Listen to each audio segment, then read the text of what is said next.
Well, well, well. Hello. Hi, everybody. Welcome back to the cooking stream. Welcome back to the cooking show. I hope you're all having a really beautiful Sunday if you're watching this live. It is currently 5 p.m. Eastern time, and then I see that we have all of my lovely little sous chefs in chat. Hello to Jack, hello to Dosky, hello to Moonha, hello to Trash Can Cat Mom, Serena Chess, Indigo Fate, Rude Rudo, Slow the Meek. Hello. Hi.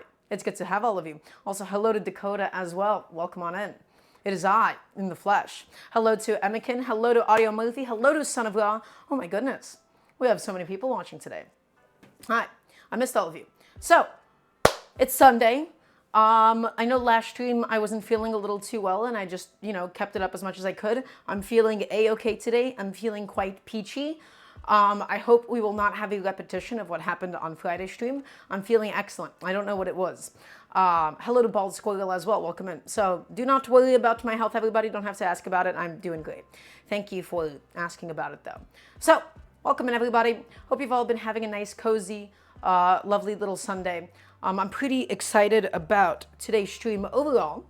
We're going to be doing something that we haven't done in a while. I feel like lately we haven't been doing a lot of meat-focused dishes. We've done a bit of shrimp. We've had a couple of vegetarian streams. A little bit of chicken here and there. But today, we're going to get back to meat. We're going to get back to meat. We're going to be doing a lovely pulled pork today.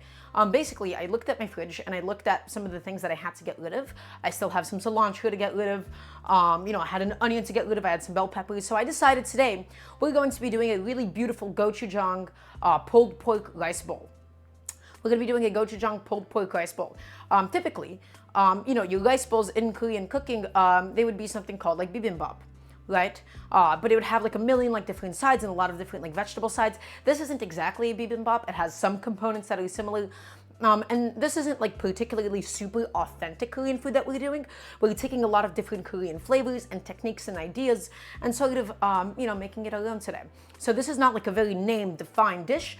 I am just making a rice bowl today. The reason I love rice bowls is because it's kind of a blank slate. You get to fill it up with anything that you want, and it's really difficult to not make a rice bowl delicious. Dakota, it doesn't have to just be pork. This can be made with beef. This can be made with lamb. Also, hello to Death Owl. So, everybody, let's start by talking about this pork. I got this big old hunk of pork shoulder. I got about, this is not actually that much. It's not a really, really huge whole pork shoulder, whole pork butt. This is about 1.5 pounds of boneless pork shoulder. I got it really nice and cheap at my local store. I got this for $3 or $4, and I was like, ooh, okay, I want to nicely braise this and shred this down. So why does the pork shoulder lend itself so well to actually braising and shredding it? Well, it's because this is a piece of meat that is normally quite tough. The shoulder on every single animal, you have a lot of connective tissue, you have a lot of tendons, you just have a bunch of stuff outside of the meat itself that can make it really tough to eat. The reason why steaks are nice and tender is because you get a cross-section of meat that don't have a lot of connective tissue running through it. But that connective tissue breaks down at around 170, 180 degrees Fahrenheit. They turn it into gelatin. And it gets really nice and melty and delicious. So a pork shoulder is the ideal cut for something like this. You can use beef chuck, aka beef shoulder. You can use shanks. Any really tough cut of meat lends itself really well to this kind of cooking. Okay, so 1.5 pounds of pork shoulder or so. And then, guys, you can't have Korean cooking without a bunch of scallions. So we have a big old pile of scallions here. The scallion root we're going to be saving and actually cooking those down. We're going to be turning the greens into a beautiful little garnish, and some of it is going to go into this Korean cucumber salad called oi muchim. And oi muchim is really, really delicious. It's going to be really thinly, beautifully sliced cucumbers. And we're going to have them in a bit of soy sauce and some gochujang. And then we have a bunch of these lovely chilies. Okay? A bunch of these bird's eye chilies. Again, not super traditional to Korean cooking, but these are just going to be basically in every dish that we're doing today, going to add a really pleasant amount of heat. Okay, so another thing that we need for the gochujang pulled pork is going to be this bad boy, gochujang. This is Korean fermented red pepper paste. This is one of the most important ingredients in Korean cooking. If you want to make Korean food, the 6 things that you need in your pantry are gochujang, okay, the fermented pepper paste, gochugaru, which is the red pepper flakes, doenjang, which is similar to miso paste, right? Soybean paste, essentially. And then you need garlic, you need ginger, and you need scallions. You have those things in your pantry, in your fridge, and they are used all over the place in Korean cooking. Those are your staples. So gochujang as well is going to go into the salad. The gochujang is going to go into the pork today. Okay. We have a bit of soy sauce. We have some sesame seeds for garnish. And then finally, I guess the last big component for us to talk about is this red onion. We're going to be doing some quick pickled red onions, not actually like really preserved or pickled or anything, but we're going to make like a hot acidic brine with a bit of sugar, with some spices, and these are really nice to put on top of rice bowls. So if you think about it, we're going to get some really, really nice acidity and sweetness from the pickled onions in this rice bowl. We're going to get that meatiness, that saltiness, that richness from the pulled pork itself, that fattiness. We're going to have this really nice, fresh, delicious cucumber salad in the rice bowl. And then, if you guys remember from the last stream, I have this little bit of bell pepper that I need to get rid of. We're just going to be quickly like sauteing this with some oil, finishing it with like some sesame seeds and sesame oil, and also putting it into the rice bowl. Okay, and that's the beauty of a rice bowl. It's a blank canvas. It is a blank slate. You get to do basically anything that you want with it, and there is no way to really go wrong. Okay, it's a rice bowl. It will soak up all the flavors, all the different sauces that you put on.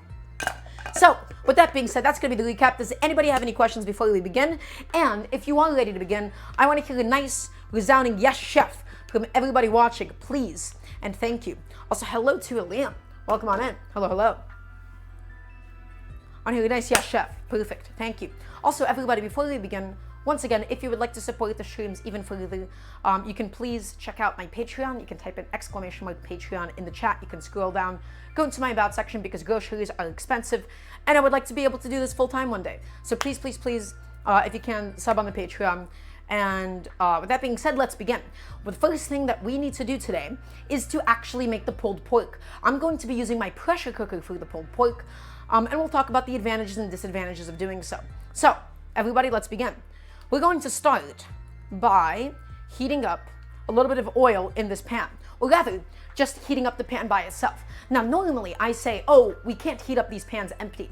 This is a basic stainless steel pan. It's not a clad stainless steel pan, so we can heat this up empty. The one thing I'm going to do though is I'm going to be heating it up on a medium heat. The reason why we heat it up on a medium heat and not a high heat is because we don't want to develop too many hot and cool spots. Medium heat over a longer period of time, and you're going to have a much more evenly heated surface. The number one mistake that I see people do is when they think, oh, I have to sear something. I have to use the highest possible heat at all times. That's not necessarily true. So, I just flickered my camera again as a result. I'm going to be putting that onto a medium heat. We don't need any oil in there right now. We'll just add some oil and heat it up for a second before we're ready to cook. Okay, so let's go ahead and talk about my meat. My pork shoulder, that is. Let's go ahead and get it out. So we're going to be making this in the pressure cooker, but the first thing that we are going to be doing is we're going to be searing the pork. Now, this is not particularly an essential step. This is purely if you want to get like those really roasted, really developed caramelized flavors. Also, welcome on in, JV Beldom. Thank you, thank you. You can theoretically throw all of the ingredients that I'm about to show you in your pressure cooker or in your pot. But searing it is just a really nice touch just to get a little bit more oomph out of it, right? That's how you really develop like some of the roasted flavors. So, everybody, all that we really need to do for this meat, and again, by the way, I just want to talk about this quickly. I had this sitting on a sheet tray in the fridge on a wire rack, and the reason I did that, I had that basically sitting there overnight, is to dry out the surface of the meat a little bit. When you buy meat from the store, when you buy meat from the supermarket, it tends to be super wet. Okay, it tends to be really, really wet, and then that doesn't lend itself well to like, you know, searing and getting color on it. It becomes very unpleasant to work with. Air drying your meat is one of the best things that you can do.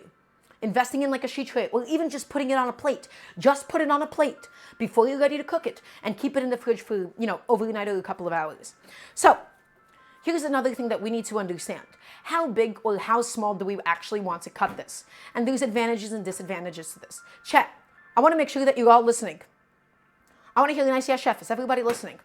Even if you're just tuning in. Like Titan, I want to hear, you know, nice yes chef, please. Okay, so there's advantages and disadvantages to using a pressure cooker or the Instant Pot. There's advantages and there's disadvantages. One of them is one of the drawbacks of using an Instant Pot is that it tends to overcook the outside of the meat.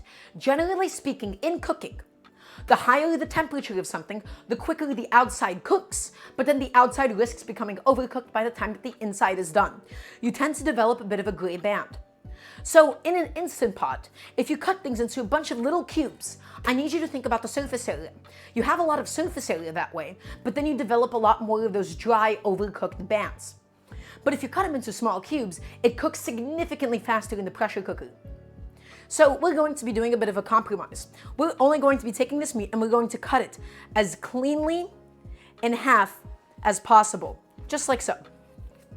That should be perfect. We're basically getting these two big pork steaks out of this. All right, these two big things of pork shoulder. If we were to cut this into small cubes, it would take maybe only like 30 or 40 minutes in a pressure cooker. But by doing so, we'll have a lot of space on the outside that gets really overcooked and dry. But by keeping it really nice and intact, the biggest drawback is that we just have to cook it a little bit longer. Does everybody understand? Does everybody understand what I'm trying to get at here? So in the pressure cooker, I've stopped cubing things up super tiny. Also, thank you, Manic Pixie Dream Homie, for the sub. Thank you, thank you. Okay, we're gonna hit this with a generous amount of salt. We're going to be cooking this in soy sauce and other seasonings and stuff. I didn't dry brine this in advance. I didn't salt this in the fridge, like Audio Murphy pointed out.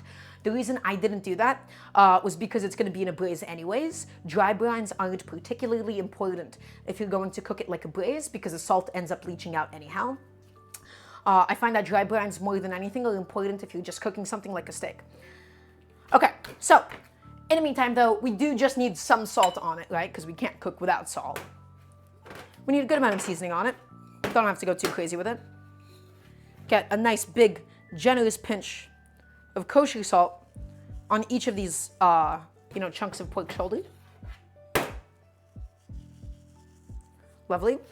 And do the same to the other side. And again, don't worry about perfectly seasoning this at this point, guys. It's going to be shredded pork, right? It's going to cook down. We're going to shred it up. It's going to soak up the sauce anyways. So seasoning the outside is purely, just for us to balance out some of the salt. You can probably even do this without any salt at this stage. Okay, and all I'm doing, I'm just rolling it around the seasoning. I'm rolling it around the salt. Let's head back to the stove. Remember, the pan has been preheating, right, on a medium heat this whole time. Wait, does my pork smell okay? I think it smells okay. Okay, I just got a very strange smell for a second. I don't know where it was from. So, everybody, on the stove, on the heat, has been my pan nicely and beautifully preheating. And now we're going in with a little bit of oil. We don't need too much. We just need enough to get it started, okay? Just a little bit of oil just to get it started. Rolling it around, and we're letting the oil come up to the temperature of the pan. Yes, Jack, it smells okay. It smells okay. We're just giving it a second. Okay, everybody, now the goal is this. We need to develop a beautiful crust on the meat. So, let me dispel one of the biggest culinary myths. And it is the idea that if you want to develop a good crust on something, you have to flip it once and only once. That is not true. The key to this is going to be constant flipping for us to get a nice even crust. Think about it, the meat, it's going to end up buckling. When you put the meat down, you have hot and cool zones that immediately develop. The hot zones become where there is no contact with the meat, and the cool zones become where there is contact with the meat.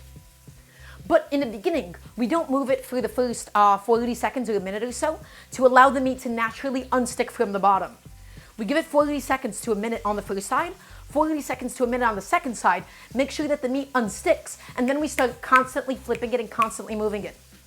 In the meantime, I'm going to be just quickly washing off this knife because I'm going to need it for plenty of things today. Does anybody have any questions about this process? So again, for the pulled pork, this step is not, necessary. We're doing this, why? Because we want to get a nice roasted flavor, some more of those roasted caramelized meat flavor. But if you just wanted to, you could theoretically just throw this into your pressure cooker with everything else. This is not an essential step. In fact, in cooking, there's very few essential steps. You're just figuring out how much effort do you actually want to put into something. So, now that it's been on this first side for around a minute or so, now is going to be the time. I just had a wooden spatula fall out. Now is going to be the time that I give this meat the first of its flips. And you can see, we've almost developed no color at all. And that's totally okay. All we wanted to do was just develop the crust on the outside until the meat could naturally unstick. But we're going to be flipping it over and over again, and it's going to take a little bit of time for us to get the perfect crust. Does everybody understand? Can I please get a yes, chef? Yeah, Zlo, you can absolutely do that. There are steps in cooking for a dish that are essential, and then there are steps that are like nice to have. So yeah, if you don't do this, it's not going to taste exactly the way that mine did, but it can still be delicious in its own way. It's all about your intentions and basically how much effort do you want to put into something. So if you do just boil it, or you just put in your pressure cooker, I'm not going to kill you for it. It'd be funny if I did kill you for it though. That'd be a nice, reasonable reaction, I think. Okay. I'm just setting up my next cutting board. I'm just getting my station prepped for everything else that we need. And by the way, if anybody has any questions whatsoever, it doesn't have to be necessarily about this dish today, everybody. It can be about anything that you would like at all. All right. So let's go ahead and get the meat flipped again. And now this is the stage where we will be constantly flipping. You will also see I am changing which side it's sitting on, right? Because the meat that was laying across this way, this part of the pan got a little bit cold and the outside part ended up heating up a little bit. So we're just going to be rotating and flipping, rotating and flipping, rotating and flipping every 10 to 20 seconds or so. Okay? And the goal is not to get the inside of it done. The goal is just to develop a really beautiful crust on the outside. The goal is to get a lot of really nice crust developed. Ooh, Death Owl, I have thought about it. Yeah, I had that one suggestion in my suggestions channel where somebody suggested me like doing my stream announcement faces as my emotes. I thought it was a cute idea. So maybe. Okay, now we give it a flip and we give it a rotation. And just keep going. It's a really simple process, everybody. Really, really simple, beautiful process. Also, hello to Scrublo and hello to you, ears picked up. Welcome on in. Yeah, so these two big chunks of pork shoulder, boneless pork shoulder, if it does have a bone in it, it is going to take a little bit longer to cook. In total, we're going to be doing this for an hour in the pressure cooker itself. Okay? And then I'll figure out if I actually want to make like a sauce out of all the liquid that it's going to pressure cook with. It's going to be cooking with gochujang, it's going to be cooking with soy sauce, and when we shred the pork, we're going to be adding some of it back in it. The beauty of a shredded meat, the beauty of things like shredded chicken and pulled pork, is that it has so much surface area when it shreds up that it's able to basically soak up sauces. And so you can see, everybody, this is the beginnings of a really nice crust. This is the beginnings of a really nice crust. It's starting to get nice and golden. So, I don't want you to make a crust to actually develop this level of browning. Also, thank you for the gifted sub. On a super high heat. If you're always taking your meat and you're slamming it with a lot of heat, you're going to get parts of the crust that end up burning before other parts end up developing. The key to a good crust on a thick piece of meat is, again, to go medium and slow. So, Jack asks me, I have a question. Is there any meat you don't like eating or you get sick of eating? That's a really good question. I get sick of anything that I eat like too much of. I definitely like have like week periods where I eat something for like 2 weeks and then I'm like, okay, I don't want this again for another couple of months. So I hope that answers your question, but otherwise, I don't think there's a lot of meats I can get particularly sick of eating. I just have to eat something enough consecutive times for me to be like, okay, I need a break now. I need some amount of variety. Okay, everybody, once again, we give it a nice little flip skis. Beautiful smell is coming off this pork. We're getting those nice roasted flavors, everybody. It smells really wonderful at this moment. Okay. In the meantime, we can also be building everything else that's going to go into the pressure cooker pot. This is for the sake of flavoring the sauce that the meat is going to cook in. And then when we shred the meat, it's going to soak up this sauce. Flavors, cooking meat, they don't really tend to penetrate the meat itself. That's a really huge misconception. Let's say we just cook this meat in a bunch of soy sauce and we took it out. The only soy sauce that you would taste would be the soy sauce on the outside. Okay? But when we shred the pork, then it actually gets to soak it up. But just by cooking something in a flavorful liquid does not mean the flavor of that liquid penetrates the meat. Okay? It's something that people romanticize a lot. Does that make sense? Does everybody get that? So we're going to give this meat, once again, another flip. And you can tell that the meat wasn't wet because it's not splashing. If your pan was splashing a lot, that's because you didn't air dry your meat beforehand. Look at that. We're getting a really nice, beautiful crust at the moment. Okay, so directly into my Instant Pot, we're going to start throwing in a couple of things. Right, guys, I know this is a bit of a dramatic camera angle, so please bear with me. You are now in the pressure cooker. Chat, I have put you in the pressure cooker at the moment. Okay, now let's start thinking about the aromatics. What do we actually want in the sauce? Well, first thing that I'm going to want is a couple of bay leaves. Not too many, because we're going to probably end up reducing this liquid, and so we don't need it to be like too herbaceous or anything. So I'm just tossing in 3 bay leaves, and that should be fine. You know what? Actually, we'll set up a beautiful garnish plate. That's what we'll do instead. Hold on. I got an idea, chat. We're just continuing to sear this meat. We're continuing to cook it. I'm going to make this look nicer for the sake of the camera. Okay? So, here's what we're going to do. A little bit impractical, but that's okay. Bay leaves. Next, we're going to go ahead and get some garlic in this business as well. So for the garlic itself, everybody, I don't actually want to smash it, I don't want to mince it. The only thing I want to do with these garlic cloves is give them a very light smash, because the idea is you want to be able to pick it out after, so it doesn't, completely melt into the sauce or anything. Okay, so all I'm going to do, and you can still like leave the skin on if you want, I'm just going to press them down so we get some of the garlic flavor actually, starting, because you get a lot of the pungency from garlic by actually crushing it and smashing it. We don't need to mince this. You don't want to chop this or anything, guys. You just want to give this a couple of smashes. All right, nice and easy. 1, 2, and 3. That should be plenty of garlic. Look at that. Okay, we're making this plate really nice and pretty. Also, in the meantime, again, I'm just continuing to flip the meat, give it a little rotation, keep it going. The color that it's getting is now beautiful. The crust is developing really nicely, guys. It looks wonderful. Okay, next thing we're going to want a little piece of ginger. I'm going to just shave off this end of it because it was a little dried off. And we're going to only need, I want to say this much ginger, everybody. I don't want the ginger to become overpowering in this or anything, because otherwise, ginger can be really, really strong sometimes. We just want this to flavor the sauce. So this little bit of ginger, you can even give this like a slight smashing if you would like this or something. I definitely did just smash my index finger on the table by doing that, and that's okay. But we just need a little piece of ginger. We don't want anything more than that for this.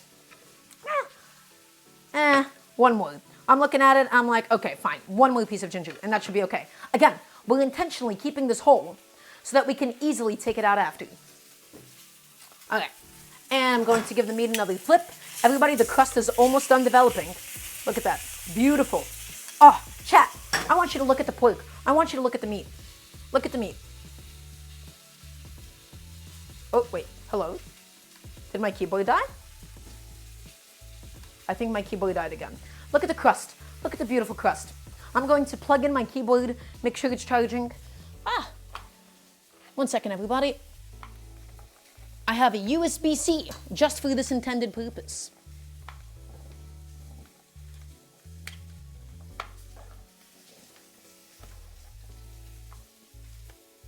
I think I do at least. Please bear with me. Okay, lovely. I got it set up. Wonderful. Give the meat yet another flip. It looks pretty good at the moment, I think. Okay. And the meat will be done in basically any second or so. We got a really nice deep crust all the way around it. Not like super dark brown or anything, but just all the way around, covering the full surface of the pork. Okay. So let's keep moving on. So we have all of these really nice, beautiful scallions. A very nice way to use up the root end of the scallions is to use them in stocks, is to use them up in sauces, is to use them up in soups. We're going to be just cutting off every single one of these. And we're going to be also tossing it into the pressure cooker pot. of course, after it's been thoroughly washed. And these are going to add a very nice, pleasant allium flavor into the whole thing, okay? So these are all the aromatics that we need to actually flavor our sauce, okay? And everybody, it is now time to build the pressure cooker pot. It is time to do it. So, the meat is now officially finished searing. We can go ahead, we can take it out. We got a really nice, beautiful golden color on it. Excellent.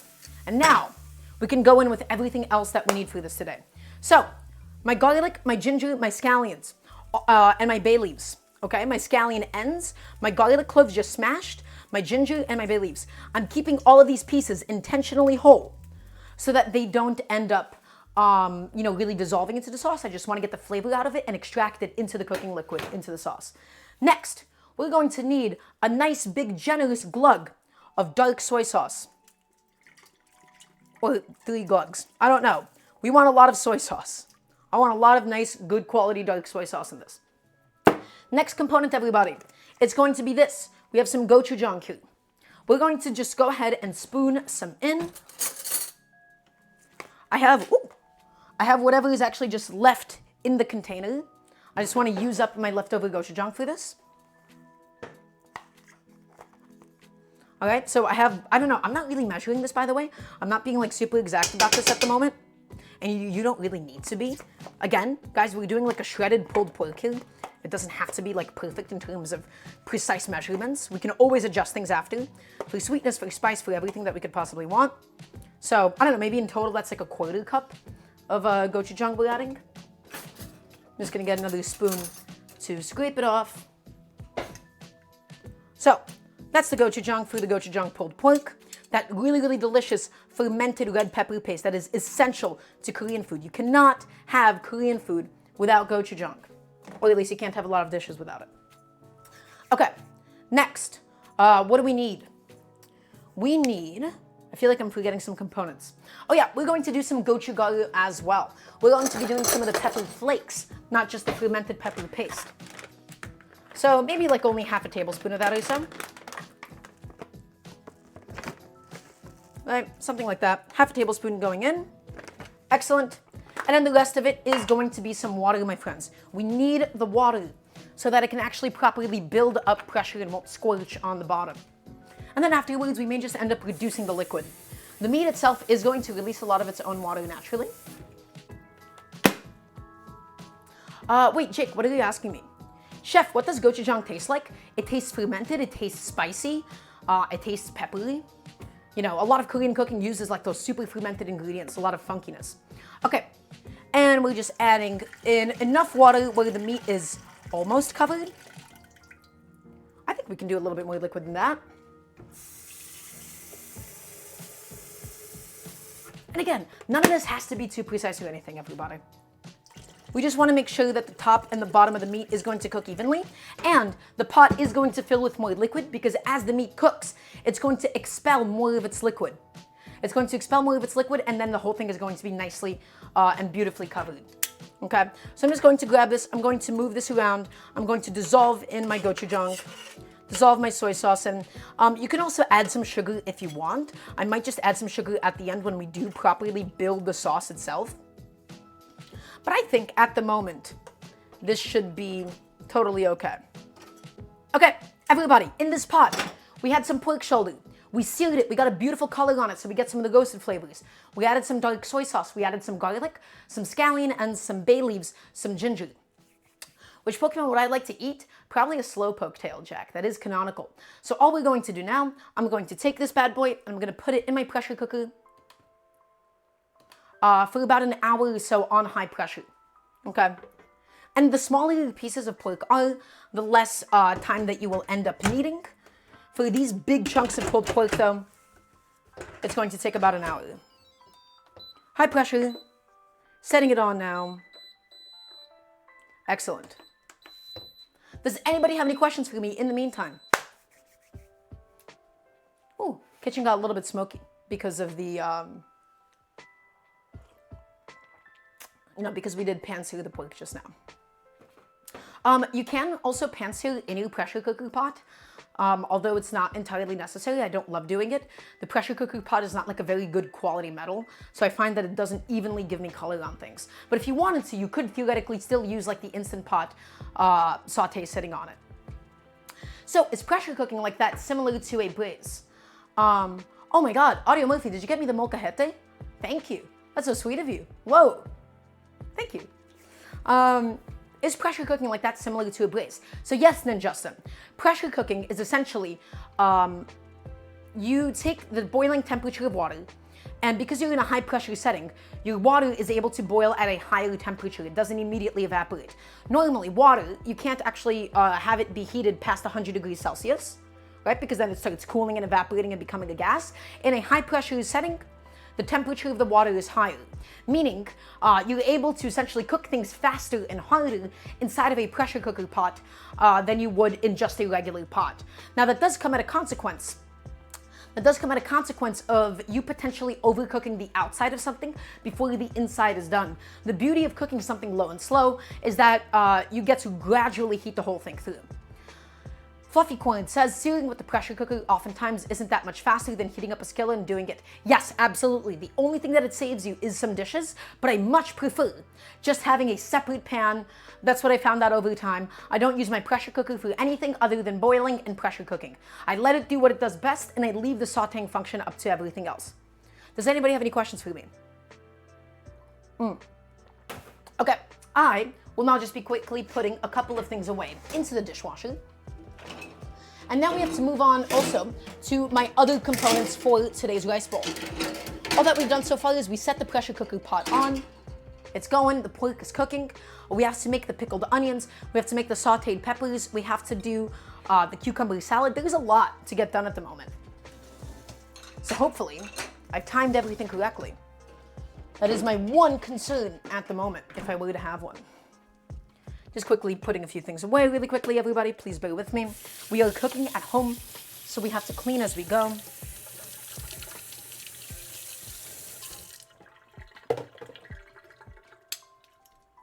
My gochujang spoons. Oh, cleaning gochujang off of something is so annoying because it's so sticky. Such a headache. Okay. And also, if you'd like, you could have, cook the pork shoulder in some pork stock, or chicken stock or beef stock or something instead of just plain water. I didn't have any stock at home at the moment. Plain water is gonna be more than fine. Okay, yes, cucumber salad. That's right, we're gonna be doing a Korean cucumber salad called Muchim. It's gonna be delicious. It's gonna have gochujang, it's gonna have garlic, just a lot of really, really classic Korean components. Again, this isn't a very authentic bibimbap that we're doing. It's not an authentic rice bowl. We're just taking a lot of inspiration from other existing Korean dishes and techniques and putting them all into, the context of a beautiful rice bowl. So, everybody, is everybody listening? Is everybody paying attention? We have a few things that we need to get done. Number one, we need to make a cucumber salad. Number two, we have to do the pickled onions. Number three, we have to do the scallion garnish. Number four, we have to cook the rice. And number five, we have to do the sauteed peppers. Why am I doing the sauteed peppers? I had some leftover green bell peppers, and I thought that would be a really, really nice, beautiful way of using them up before they actually went bad for today. Okay, so let's begin with doing the cucumber salad.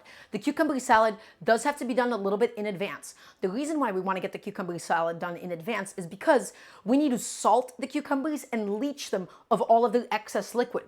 A cucumber has a ridiculous amount of water inside of it. This is something I always do for my cucumber salads, for my tomato salads. We slice it and we salt it and we let it sit. Once we do all those different steps, I promise you, your salad is not going to end up soggy. If you were to perfectly season your salad of sliced cucumbers, let it sit, it's going to leach out a bunch of liquid and dilute all of your other salad components. And so, we have to begin by doing this a little bit. Oh, am I running out of salt? Do I have more salt somewhere? Uh-oh. Chat? Please do not tell me I've run out of kosher salt for today. I think I might have. Does the finished pulled pork freeze well? Yes, it does, Son of Ra. Yes, it does. You can just put it in a pan. You can even microwave it. I think pulled pork and shredded meats, they do reheat really well. The beauty of braises and shredded meats like these, again, is that they reheat well. I consider them like an excellent home food as a result. I really ran out of my kosher salt. Oh no. I mean, I have other forms of salt, but they're really annoying to work with. I hate having to work with other forms of salt because you can't really pick them up too easily. Okay. Chat, I'm annoyed. Please remind me to buy foil and to buy some salt. Okay. So let's go ahead and begin with the cucumbers. I have 3 cucumbers here. And we have to slice them up nice and thin and salt them in advance and ahead of time. Okay, so let's get a nice bowl that can accommodate all of my sliced up cucumbers once they're ready to go. And we're going to do it and, just set it aside. Buy salt. Thank you for reminding me, Jack, 5 minutes after I said to remind me. So first step that we're going to do, everybody, we're going to cut off the tops and the bottoms of each of these cucumbers. But you don't need these dried off ends in your salad. Okay. So, chat, something that I hate. I hate it when people say, oh, you need to take the seeds out of your cucumber. The majority of your cucumber is comprised of seeds. I promise you all of the excess liquid that people claim is in the seeds can be dealt with by simply salting it in advance. That is all that you need to do. I do not want to see people tossing away the seeds or anything. I hate it when people do that to cucumbers and tomatoes. I think it is completely unnecessary and completely nonsensical. So all we're going to do, everybody, we're going to get nice, thin, beautiful slices for the salad. Why do we want nice thin slices? Because we want the texture of it to be really, really nice and slippery. We want it to get so soft that it becomes, we want it to be so thin that the salt really, really acts on it, and as it sits in the fridge, it's able to absorb some of the dressing. Okay? So look how thin these slices are. And really, really important, everybody, we're not chopping this cucumber. If we were to chop it, look what happens. Look what happens. You get this weird thin end and you get this weird thick end. By making sure and putting the time and effort into slicing it, we don't cleave it. You do a vertical motion and it does this. You slice it and it goes all the way through nice and evenly. So slice, pull your knife through, everybody. Pull it through. Pull it through. You see that? I chopped it. Look what happened. Cooking with cucumbers for me is such a mistake because I just want to snack on it all the time. Look at these. Look at these perfect slices of cucumber this way. Okay? And then once, every now and then, once a cutting board gets too crowded, I'm just going to pick up all the cucumbers and toss them into a little bowl. Does anybody have any questions about this process? If you would like, you can also use a mandolin. Mandolins are really nice for something like this. Right? Because you're just able to go through and get like a bunch of like thin slices immediately. And like elongated vegetables like this do make for perfect mandolining vegetables. I feel like my microphone, guys, do you hear it when my microphone touches my hair? Also, welcome on in, Axel. How you doing today? And again, if this isn't perfect, that's fine too. This is just a salad at the end of the day, right? This is just a cucumber salad. You don't have to overthink it. We're just going nice and slow. We're giving this a lot of love, a lot of patience, because that's the way that I like to cook. Okay, and now, once we're at like this point of the cucumber, it becomes like a little unsafe to actually try to stack it and cut it that way. So it becomes a snap.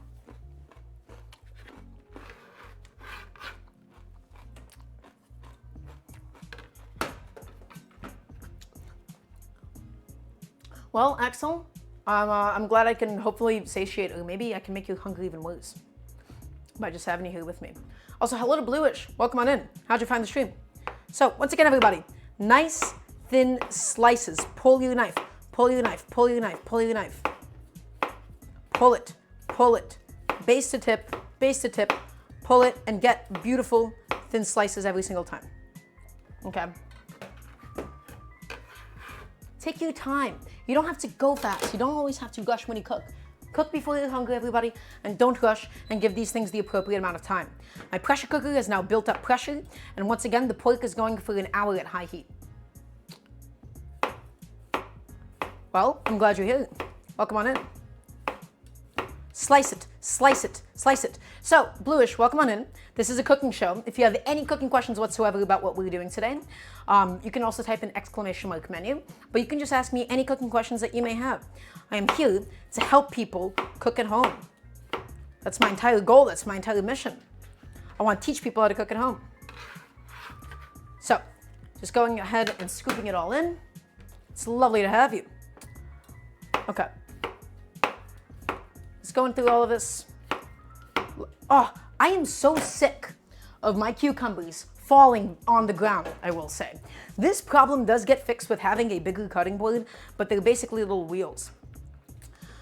Audio Murphy, I do want one, I think, but the reason why, so do I want a food processor or not? I was thinking about it. I think food processors are really nice if you're cooking for more than like 4 to 5 people.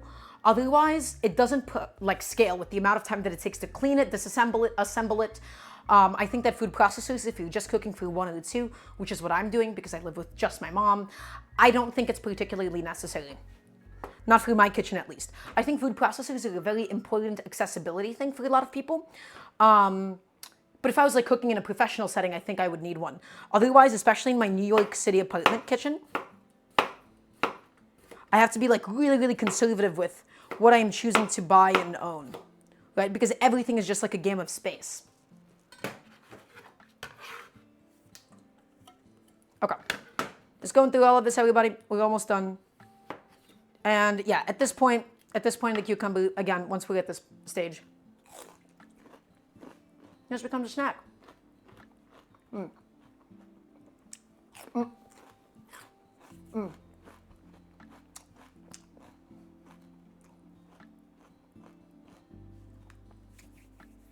So, Axel asks me, do you also bake? If yes, have you done or will you do baking streams too? I do not bake. And I'm going to explain to you why, Axel. I have a very specific reason for this, or several reasons.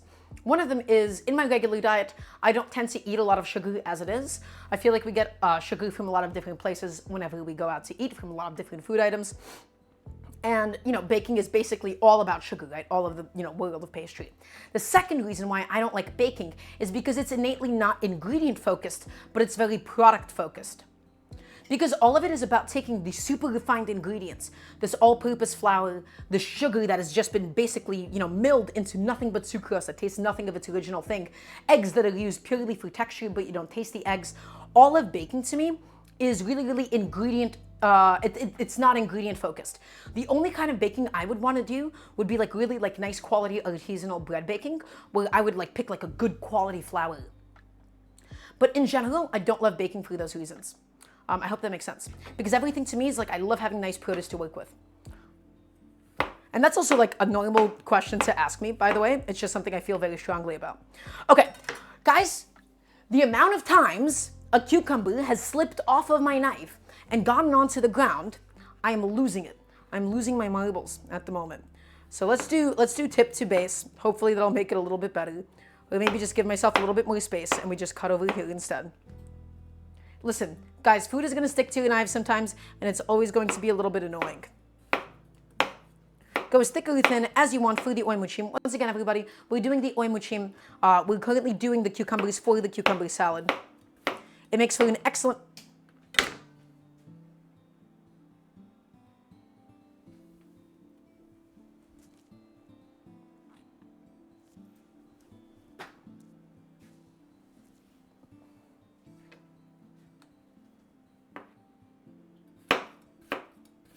I'm annoyed. I've gotten so annoyed with this.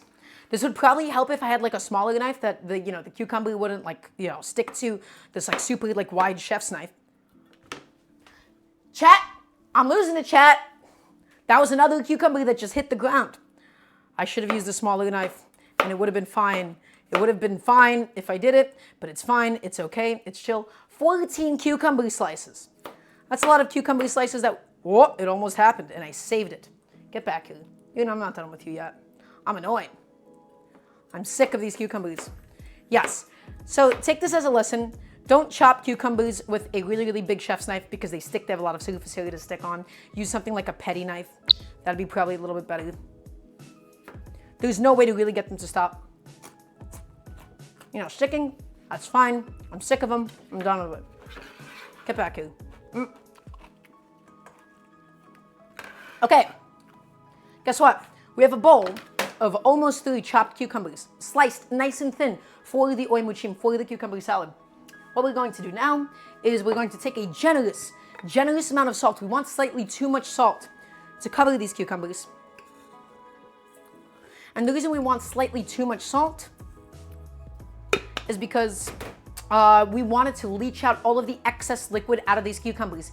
If you don't pre-salt your cucumbers for your cucumber salad, it's going to end up getting soggy. Your salad is going to be saturated with all of that cucumber liquid that naturally ends up getting pulled out, and it's not going to be a tasty salad. Does everybody understand? Can I please get a yes, chef, from everybody watching? Okay, I'm going to grab a glove, and now I'm just going to go ahead and mix in that salt. And you are going to see how much water actually ends up coming out of the cucumbers. So separate the piles, separate the stacks, move them up a little bit. I'm pretty annoyed at them.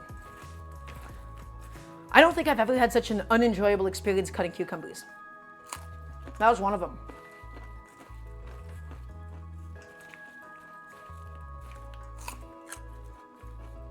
Okay. Just mix that salt through. And again, you see like these little piles, you see these little stacks? Just break them up every so often. Make sure the whole thing is nicely and beautifully covered. Take a cucumber, taste it. Not enough salt. It needs to be slightly too salty because a lot of the salt is going to end up dissipating in the liquid that the cucumbers end up releasing. So only very, very little of it actually ends up penetrating the cucumber itself. So you need to overcompensate at this stage. You need these cucumbers to taste too salty. Okay. There you go. That's done. Excellent. They've all been tossed together. And now everybody, you can just go ahead and set this aside. You don't want to do this in a strainer. Sometimes I see people, when they want to leach out the liquid of something, they put it onto a strainer immediately, salt it, and let it sit that way. You need it to be in a bowl so that the salty water ends up covering the cucumbers. Okay? So I'm going to go ahead and set that behind me.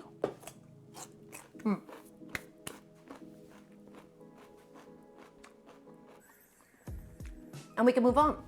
So the next step of what we need to do today, we need to make some quick pickled onions. Some quick pickled onions. This is a very, very nice way of using up some red onions. You get this really, really delicious acidic component that you can add to basically anything. Pickled onions are nice to have on sandwiches. They're nice to have on rice bowls. They're nice as a garnish for soups, for tacos. I love having quick pickled onions in my fridge. So all we're going to do, everybody, identify which end of the onion we're going to be using. We cut off the head. And I think I don't need like an entire massive red onions worth of pickled onions for this today. We're only going to need about half of this. So let's go ahead and take it, and we're just going to cut it in half. And then one half of it I'm going to go ahead and set aside. I don't have much use for it. I'm just going to put it into my fridge. I love having pickled onions. Again, they're just really, really all-purpose. They also keep in your fridge for like 2 weeks or so. Although normally I use mine up by the end of a week. Okay. And we're going to go ahead and also cut off the root end this time because we're going to be cutting it parallel to the actual grain of the onion. Peel off the skin. Excellent. And now let's also get the vessel ready in which we will put in a sliced up onion. We want a nice vessel that will properly submerge all of our sliced onion. Okay. So I'm just trying to find something that would be of a suitable size at the moment. I think that should do nicely. Okay, sweet. Something like this.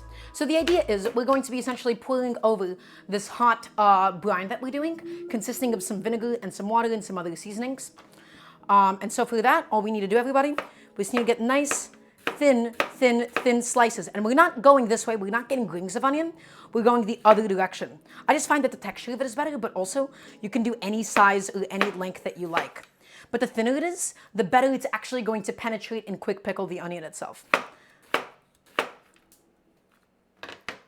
You know, today is just one of those days, I suppose. I'm just not having it today. Okay. Get all these onions nicely and beautifully sliced up.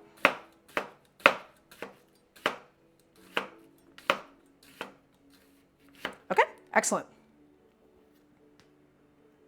And get that skin out of here. We have no use for the skin. So everybody take it and you're just going to throw it into your vessel of choice. You just need something that will be able to contain all of your ingredients. okay?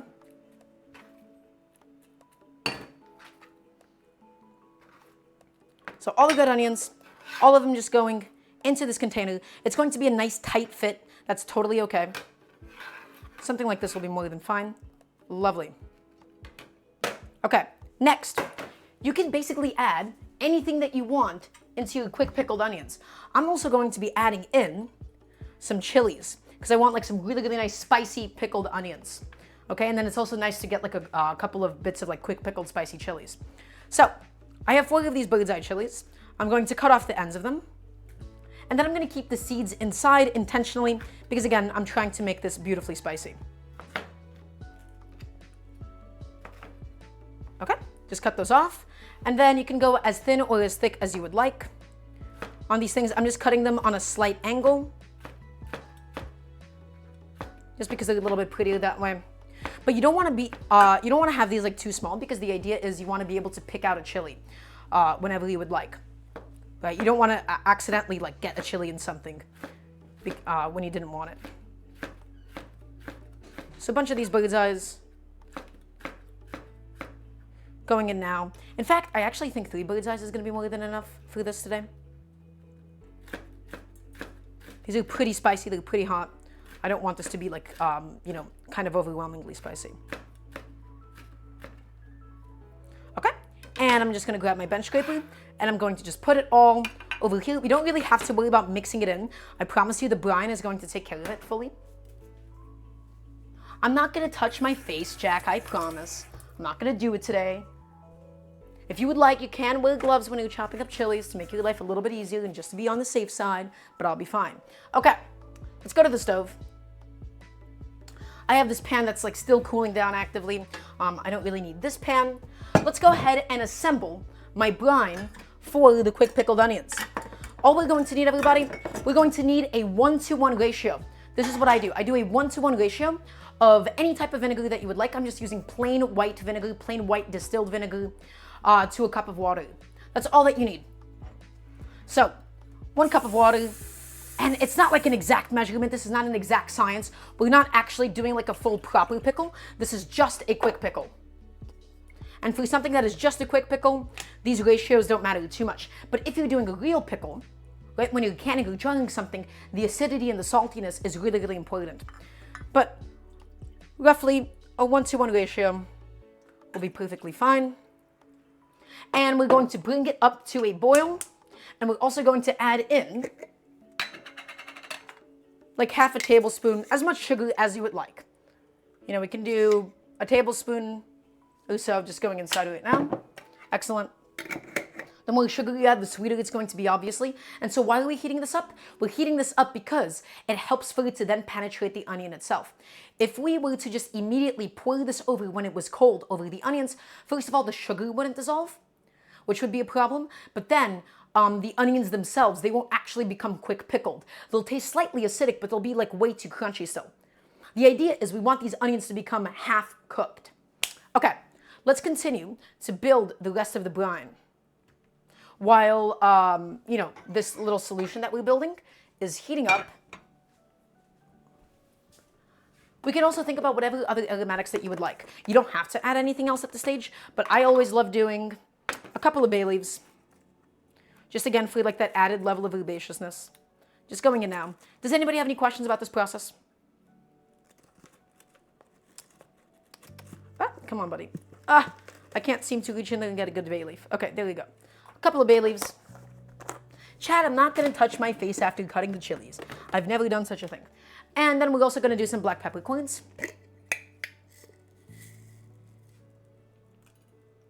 Just going in now. Lovely.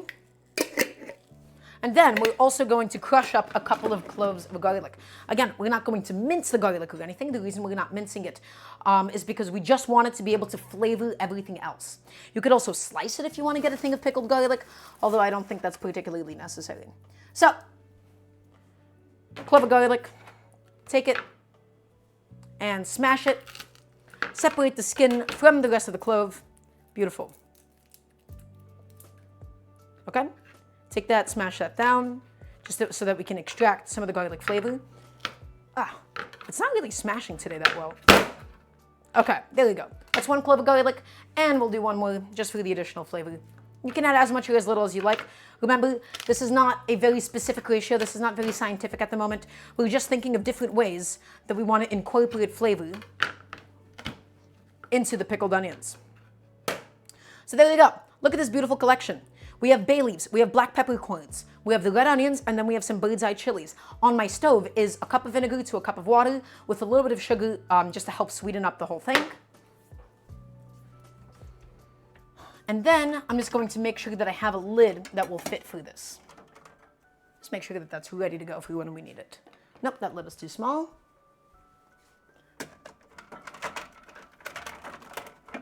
Is this lid going to be it? Yes, it will. Excellent. So all we have to do again, everybody, we just have to bring that whole mixture up to a boil. Get it nice and hot. Get all that sugar beautifully dissolved. We don't have to stir it or anything. Okay, and then we'll just pour it over and we'll be done with it. Lovely. And that's all you need to do for the quick pickled onions. We're going to cool it off a little bit, then we'll put a lid on it once it's like stopped steaming and put into the fridge. That's all that there is to it, everybody. It's really nice. It's really easy. Oh, I almost touched my face. Almost did it. But I avoided it. That's how good I am. I'm being good today. Okay. Is everybody watching? Does anybody need a recap? We're going to do a recap in just a second. We're going to do a recap, everybody. I want to get a nice yes, chef, if you are watching actively, if you're tuning in. And then once I pour over the brine, we'll do a recap. It'll be good.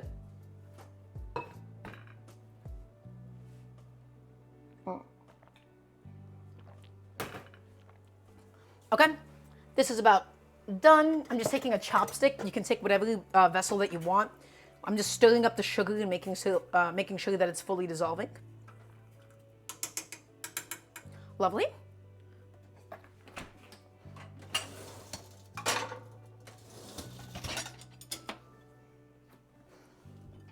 Okay.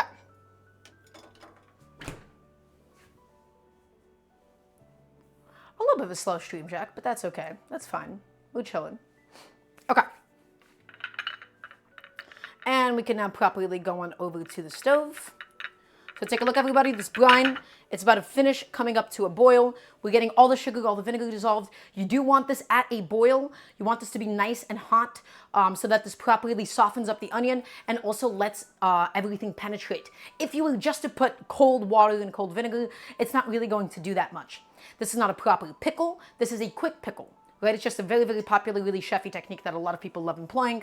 And then the pickled onions are really versatile. We're not going to be using all of them today. We're just going to be using some to garnish the rice bowl itself. And then we'll figure out what to do with it throughout the rest of the week. So, look at that. It's come up to a boil now. All that we have to do, I just have this on a plate just in case anything spills out. I'm just pouring my hot liquid all over. And you can see, oh, that was the perfect amount. That was ideal. Look at it. It's perfectly filled. Perfect. All the way up to the top. You can add like a weight. You can add like a spoon or maybe like a paper towel to make sure that everything is covered, but it's not entirely necessary. So take a look. Once again, this is my beautiful pickling solution. And we're not immediately putting a lid on it or anything. We're letting this cool down enough until we can go ahead and put this into the fridge. So, everybody, let's do a little recap session. Today we're doing a gochujang pulled pork rice bowl. We have a lot of different components that are going to go alongside of it. So in my pressure cooker at the moment, after I seared a bunch of pork shoulder, I have it cooking alongside some soy sauce. I have it cooking alongside some gochujang. I have it cooking along some gochugaru, some bay leaves, some garlic, and some ginger. I made some quick pickled red onions, and I'm keeping my flavor palette fairly neutral. So it has a bit of sugar, a bit of vinegar, a bit of water. We have some bay leaves, some red chilies, and garlic as well. This is so nice and versatile to use in anything that you want. And yeah, it's going to turn even more pink. Do you have to use red onions? You don't have to. But red onions are nice because they turn nice and pink. They become very aesthetically pleasing. Yeah, you can do these in tacos, you can do these in sandwiches, anything that you would like. Having a pickled onion as a garnish is a lovely way to bring in some acidity and some sweetness, and because of my red chilies, also some heat as well. So that's done. All that we have to do now is just cool that down enough. And the other component that we did, everybody, that we're working on actively at the moment is my Muchim, my Korean cucumber salad. So my cucumbers, I thinly sliced them. I had 3 cucumbers. I heavily salted them. The reason I heavily salted them was so that we can then extract all of the excess liquid. You can already see the bottom of this bowl filling up with liquid. In total, the salting process should take like 30 minutes for it to get out as much as you can. And now we're just going in there, we're just mixing it all around, and we're going to get all that excess liquid out of it. No, Axel, it's the red onions. The red onions turn pink once they're heated like that. Actually, it might be some reaction with the vinegar and the red onions themselves, yeah. But other types of onions wouldn't necessarily turn pink. So these cucumbers are still sitting in all of that salt. Really nice. Okay, and the other components that we need to do, we're going to be doing this really nice scallion garnish. We're going to be using the scallion greens. We have to finish the rest of the components for the cucumber salad, and I had some bell peppers that I wanted to use up, so I wanted to do some sauteed bell peppers as well as a component on the rice bowl. Is it traditional? Not particularly, but I have it and I want to use some up, and that is the way that you have to cook at home. We have these sliced up bell peppers. We have to use it up. Also, Asnald, I'm sorry to hear that. Just taking a second just to wipe off my station. I have like some salt, I have a bunch of stuff lying around my cutting board. Just want to make sure I'm staying nice and clean and as organized as I possibly can be.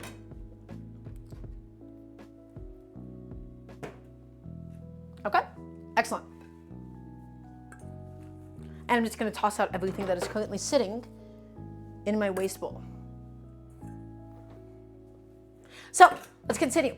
What do we have to do? We have to make the sauteed bell peppers and we have to do all the components for the salad. And then we also need to do my scallions. So let's do my scallions now. I'm going to talk to you about these scallions a little bit. I want to do this really nice pretty scallion garnish for today. Essentially what you do, they're called, some chefs would call them sexy scallions or curly scallions. These are going to be scallions that we take the greens, we slice them really thinly, and then we soak it in some cold water. And when you soak it in the cold water, the scallion greens, they tend to curl up. They curl up and they get really pretty. You can use ice water, you can use cold water. I haven't actually made them in a long time, so hopefully I still know how to do it. So we'll see. We don't need that many for today, although you can't ever have too many scallions. I'm going to go ahead and just take all the greens because they're nice and thin. Cut off all the greens. We don't need any of the whites for this specific application. Okay, just trim those off. Excellent. And again, I love having scallions. I love having scallions on top of a rice bowl. It's really nice to have like that allium component. On all we're doing, we're going to be cutting these on an extremely aggressive bias.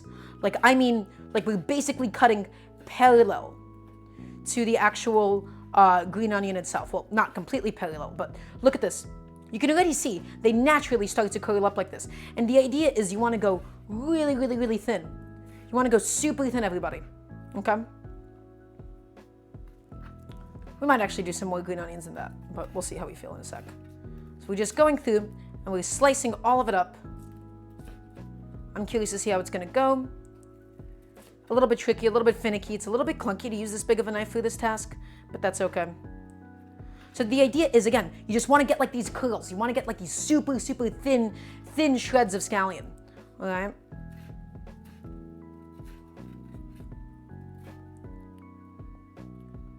Chef, is there something on your face? Is there? Hold on.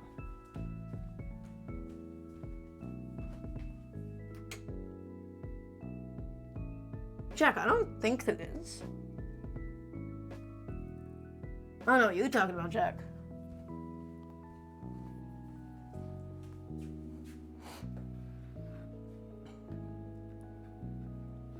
So again, we're just going through all of these scallions, everybody. We're getting these really nice, thin shreds.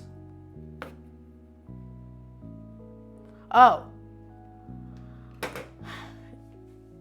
Jack, I didn't read your second message. You said there was something on my face and I went to go in the mirror to go take a look. Thank you, Jack. That was very sweet of you. But I guess I got impatient and I didn't know what it was. I just wanted to go fix it immediately. That's really funny. Okay.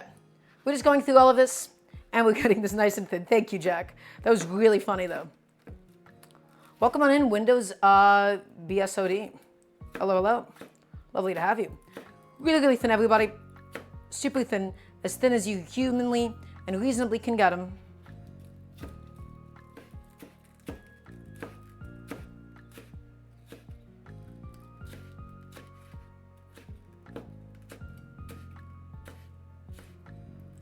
Just going through all of the scallion. There you go. And then we're going to go ahead and soak this in cold water.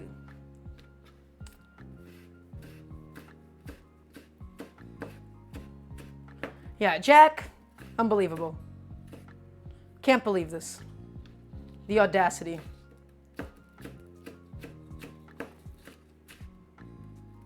Okay, I'm putting in a lot of effort into just getting these perfect.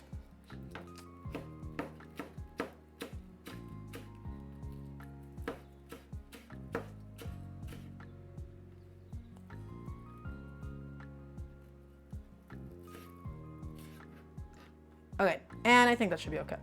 So, take a look, everybody. We have a bunch of these green onions, and now the key is, and you can already see, they start to naturally curl up on their own. I don't actually have any ice at the moment, but I do have some cold, fresh, winter New York City tap water. So, we'll see how cold this is, and we'll see if we actually get the curl on these that we desire. Just grab my bench scraper, scoop all this stuff off, and we're just soaking these in cold water. And so we're going to see, will we get the kind of curly scallions that we want as a garnish, or do we need ice cold water? I guess we'll just find out. I haven't done these in a while, so I'm a little bit nervous for how they come out. I want to get that like really pretty, really beautiful scallion garnish. It can really make a dish pop if you do it correctly. Okay. So there we go. The scallion component is now completely finished. That's all that there was to it. Really, really nice and easy. We're going to go ahead and set that aside, set that behind me now, and then we'll check on it in a few minutes or so. Lovely. So, what else do we need to do, everybody? We have to do the sauteed bell peppers, and we also need to do the rest of the stuff for the salad, the rest of the stuff for the oil muchim. One sec, just got to turn off some notifs. So let me go ahead and think about that now. Let's think about the order of operations. So, we finished the scallion garnish, we finished the pickled onions, and my pork is currently cooking for another 30 minutes or so. The cucumbers have been fully salted, but for the rest of the oil muchim, we need to season it with garlic, some cilantro I have left over as well, I think will be really pleasant. Let's do the bell peppers for now. The bell peppers, they don't need to be hot, per se. We're just going to saute them, throw in some minced garlic, so let's get all the components ready for it now. I have all of these sliced up bell peppers. This was from the last stream that we did, okay? And I didn't know what to do with them, and then I thought, okay, you know what? This isn't a very traditional Korean component, it's not a very traditional Korean dish. I just thought that this would be a nice addition to the rice bowl.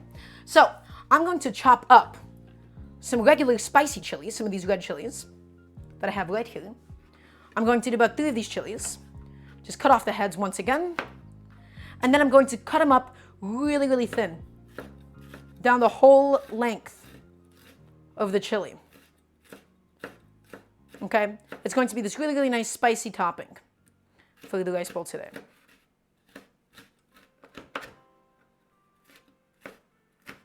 Excellent. And one more. 3 bird's eyes might be a lot. Yeah, I'm no gloving today. I've already accepted my fate. I will not touch my eyes, chat. It will not happen. It won't happen. I've never done such a thing, especially on stream before. Okay, that should be okay. All I'm gonna do, I'm going to just take a little container like this. I am using not my index finger that I was holding the chilies with to touch my face. And I'm just pouring all of them in right now. Lovely. And I'm just cleaning off my cutting board of all of these other little scraps. And now we're washing off my hands slightly. Okay, what else do I want for these sauteed bell peppers? Here's my idea. I want to finish them with like some sesame oil. I want to hit them with a little bit of soy sauce as they cook. I want some garlic. I definitely want like at least 1 clove of garlic going into them. So I'm going to go ahead and grab that now. We'll do like 2 cloves of garlic or so. We'll do like 2 cloves. That'll be nice. Again, I'm just looking for something spicy. I'm just looking for something nice and vegetal with a nice crunch to it. Because this will be minced garlic that's actually going to get cooked down, we will need my favorite tool, the handy dandy little garlic press. And I have it behind me somewhere, I'm sure. Aha, I found it. I found my trusty garlic press, everybody. Okay, sweet. Here's my garlic press. All we're going to need to do is we're going to smash it down to get rid of the skin. Using my bench scraper, not my knife, because it's a lot safer that way. Also, Axel, thank you so much for the sub. Really, really sweet of you. And now, because we smashed it, we can just take those skins off nice and easy. Just pluck it off. Beautiful. Okay. And I'm going to grab a little knife just so that we can then scrape it off after. And we're going to take each of these garlic cloves and we're going to put them into my garlic press.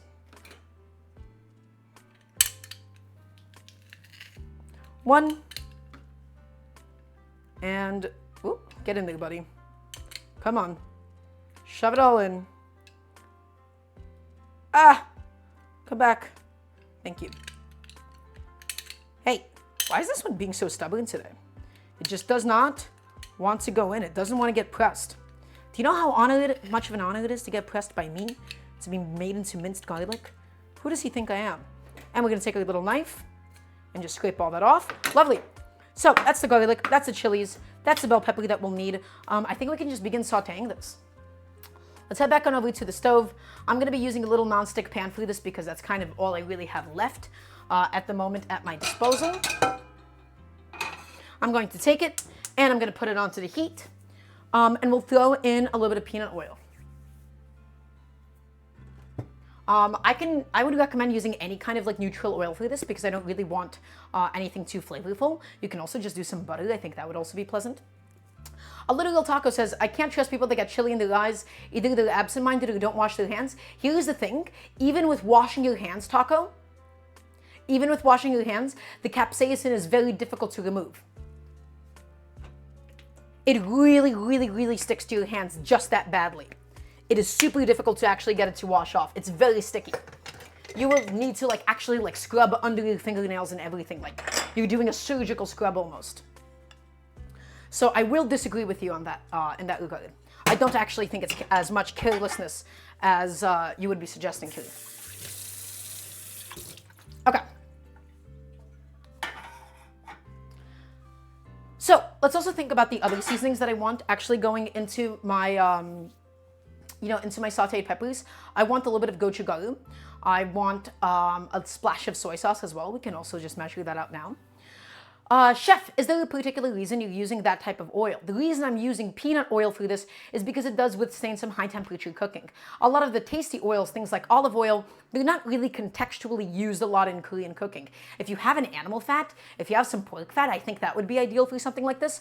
Otherwise, nice neutral oil like this, very nice for high temperature cooking because I want to properly saute and brown up these peppers. So once again, for the peppers themselves, I have my leftover green bell peppers that I wanted to use up. I have some of these chilies. I have some garlic. What else do I actually want going in this today? I'm just going to also rinse off my knife in the meantime and dry it off. Nice.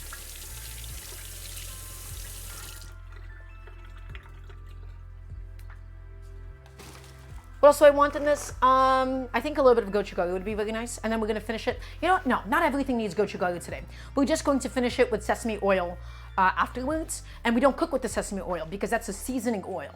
It can't actually withstand high temperature cooking. If you have an untoasted sesame oil, then you can use that. But otherwise, I'm just going to finish it with a bit of sesame oil. It'll be nice and simple, nice and easy. And I just want to make sure that I have my vessel ready where I'll be putting in my sauteed peppers. That's a little bowl. Something like this. Perfect. Okay, so my oil's getting nice and hot. It's a non-stick pan. It's a fairly thin, cheap non-stick pan. It's just a Calphalon. So because of how thin it is, it doesn't take too long for it to actually come up to temperature. We don't need a smoking hot oil or anything. I also think I might have too much oil in here. That's a lot of oil. It's fine. It's fine. I cook with a lot of oil. It's chill. Yeah, that's already probably up to temperature. Yep, there you go. Get the bell peppers into the oil.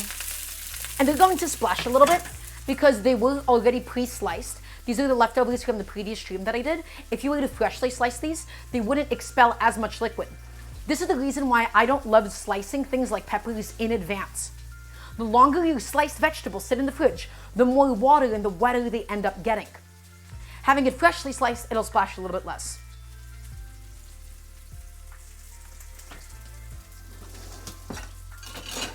Just taking a second, putting a few things away. Excellent. My red onions have also cooled down enough that I can go ahead and put those into the fridge. It is a cheap joke, Jack. It's totally okay. It is a little cheap. It's a little overdone. My scallions aren't curling as much as I would like. I wonder if I cut them a little bit too thick. Okay, and we're just going to go ahead and toss these around. We're just doing some high temperature cooking, everybody. We just want to get some nice color. We want these to be properly softened, or properly caramelized rather. I don't want to overcook these until they get like too soft, because then we like lose all the texture of the bell pepper themselves. Okay. So that's happening. That's going at the moment. Looking good. We're going to season it with a little bit of salt. And something that you'll find, by the way, in Korean cooking, you don't actually see a lot of people cook with salt because you have a lot of salty components that go into things. Specifically because we'll be seasoning this with a splash of soy sauce. We don't need a lot of salt. We only need like one little teeny tiny pinch. A lot of Korean cooking uses fermented ingredients that are naturally really, really salty. Those little splashes of fire, that's like the oil, coming into contact with the water. The oil is dispersing, splashing up, and then igniting on the fire itself. You wouldn't get that splashing, of course, if your bell peppers were completely dry. Okay? So it might seem a little counterintuitive that the water is kind of making the oil ignite there, but it's only because the water is making the oil splash. It's dispersing it into the air, and then you give it a little stir like this, and you can see those little spikes. Excellent. It's getting there. It's getting nice and beautifully browned. You can see like that good color developing on it. Nice high heat. Excellent. And then we'll add in the chilies, we'll add in the garlic, we'll add a bit of soy sauce, and then finish it with that sesame oil and those sesame seeds. Keeping it really simple, but it's going to be full of flavor. Okay.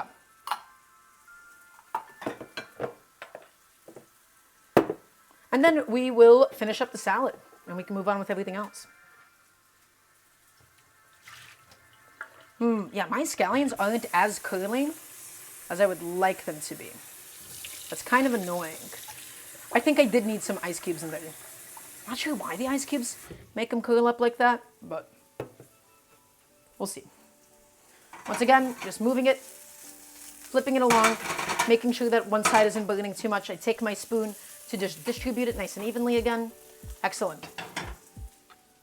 Is that a carbon steel pan? Oh no, Robin, it is not. That is a non-stick pan. I wish my carbon steel pan was that seasoned.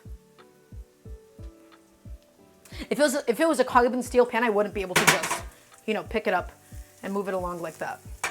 Okay, look at the color. Look at the color on these bell peppers that we're developing, everybody. You see that? That's what we're looking for. We don't want these to just be, basically steamed bell peppers. And this is something that I hate when other people say things like saute. I see people say things like, oh, saute on a medium heat for 2 minutes. And then the bell peppers, they don't have any color on it and they're just basically boiling in their own liquid. In order to actually get things to properly get color, you need enough oil, you need a high enough temperature, and you need to make sure that your pan is not too small. If your pan is too small, relative to the size of the vegetables that you put in, it's not going to evaporate the liquid quickly enough, and it's just going to end up steaming instead. But instead, look at this beautiful color that we're developing as we're sauteing these bell peppers. And that should actually just be enough color. I don't want to push them any further because they're fairly thinly sliced, and I don't want to lose the slight crunch that they have. So, going in is my red chilies, my bird's eye chilies. It's going to be quite spicy. Okay, a fairly generous amount. And we're adding in the garlic last because the garlic, full of sugar, has the highest chance to burn. Okay, so we add in the chilies. We're mixing it around. The chilies don't need too much time, but we just want to get a bit of color on them started. Really, really nice, really simple dish. It's going to make for an excellent condiment, an excellent topping on the rice bowls for today. Why not use a steel pan that sauteed the pork? It's because there's too much fond on the bottom, and if we cooked in that steel pan, then it would end up burning too much audio-murphy. And that isn't really Jack. Oh no. I flipped too close to the sun. I flipped a little too aggressively. Guys, I don't know why, but today's theme of the stream is just me throwing things onto the ground. That is like the third separate food item that I've ended up falling on the ground. So, my apologies. Okay, that should be enough time on the red chilies themselves. We don't want to push them too far because they get kind of bitter when you overcook them. And now we're going in with the garlic. Ooh. And as the chilies are cooking, it's starting to like catch in my throat a little bit. The garlic goes in. The garlic, we're just moving it around constantly so it doesn't burn. We're breaking up these clusters of garlic. And again, ooh, chat, those chilies, Jesus Christ. My goodness. Okay, the garlic just needs very, very little time. We just wanted to get all the raw pungency out of it, all the raw taste of it out. And now the last thing that we need to do, we're going to hit it with a teeny tiny splash of dark soy sauce. Just a little bit. We don't want it to get too salty. And we want the soy sauce to reduce. Ooh. Ooh. That is spicy. Jesus. Okay. And now everybody, last step. It's done cooking. We just wanted the soy sauce to reduce. We don't want any of this good stuff to burn. Last thing that we have to do is just take all of it out. Okay, lovely. It looks a little bit burnt because it's covered in the dark soy sauce, but I promise you that's just the color of the soy sauce. Excuse me. The chilies, when we cook the chilies like that aggressively, it just caught on my nose and it got in my throat. My apologies. So, that's that. Last thing that we're going to do to it, we're going to add a splash of sesame oil. And we're going to add some sesame seeds as well. And we're just going to mix it all up, and I'm gonna have a little taste. These should be pretty spicy, considering we added so many chilies relative to the bell pepper. But that is what I'm going for. I wanted a very, very nice spicy component in this today. Look at that, nice.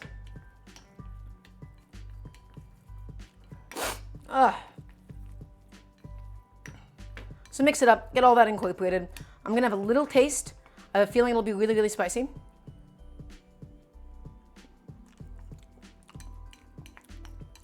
My assumption was correct. That is very spicy. But that's tasty. That's really good. It's spicy. You got the vegetable green pepper. This is just gonna be a very nice condiment to add in last second. Man, it is just in the kitchen now, but it's okay. It'll be fine. Taking a second just to put a couple of things away and into my dishwasher. Everybody, please bear with me. Please be nice and patient with me through this process. Okay, let's get the rest of the stuff for the salad done. Chat, I want you all to take a look. Look at how much liquid was expelled out of those cucumbers.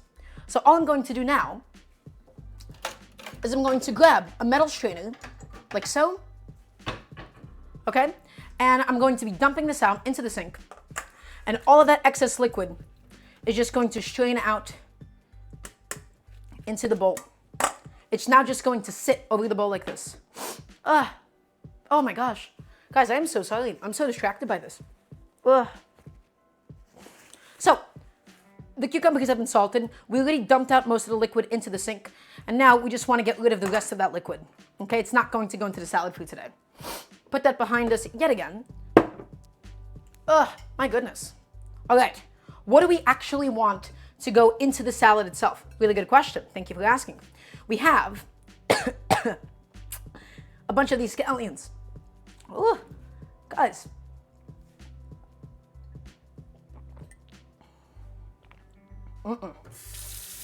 That is not okay. Actually, you know what? Before we do prepare the stuff for the salad, I'm going to get started on the rice because we don't have that much time left. So let's do the rice first.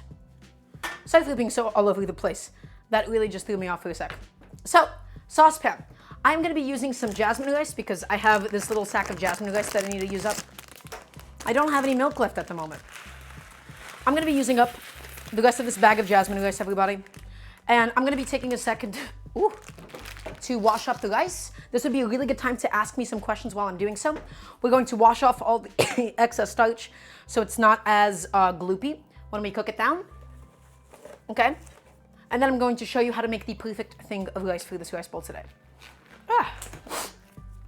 Jack, I'm good. There's just capsaicin in the air and it's getting caught in my throat. But yes, if you have any cooking questions at the moment, this would be the best possible time to ask as I'm washing the rice. And I can look back over at chat. My apologies for not being directly on camera.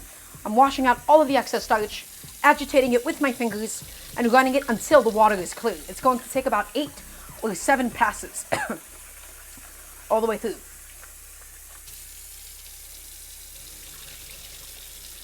Oof. Brutal.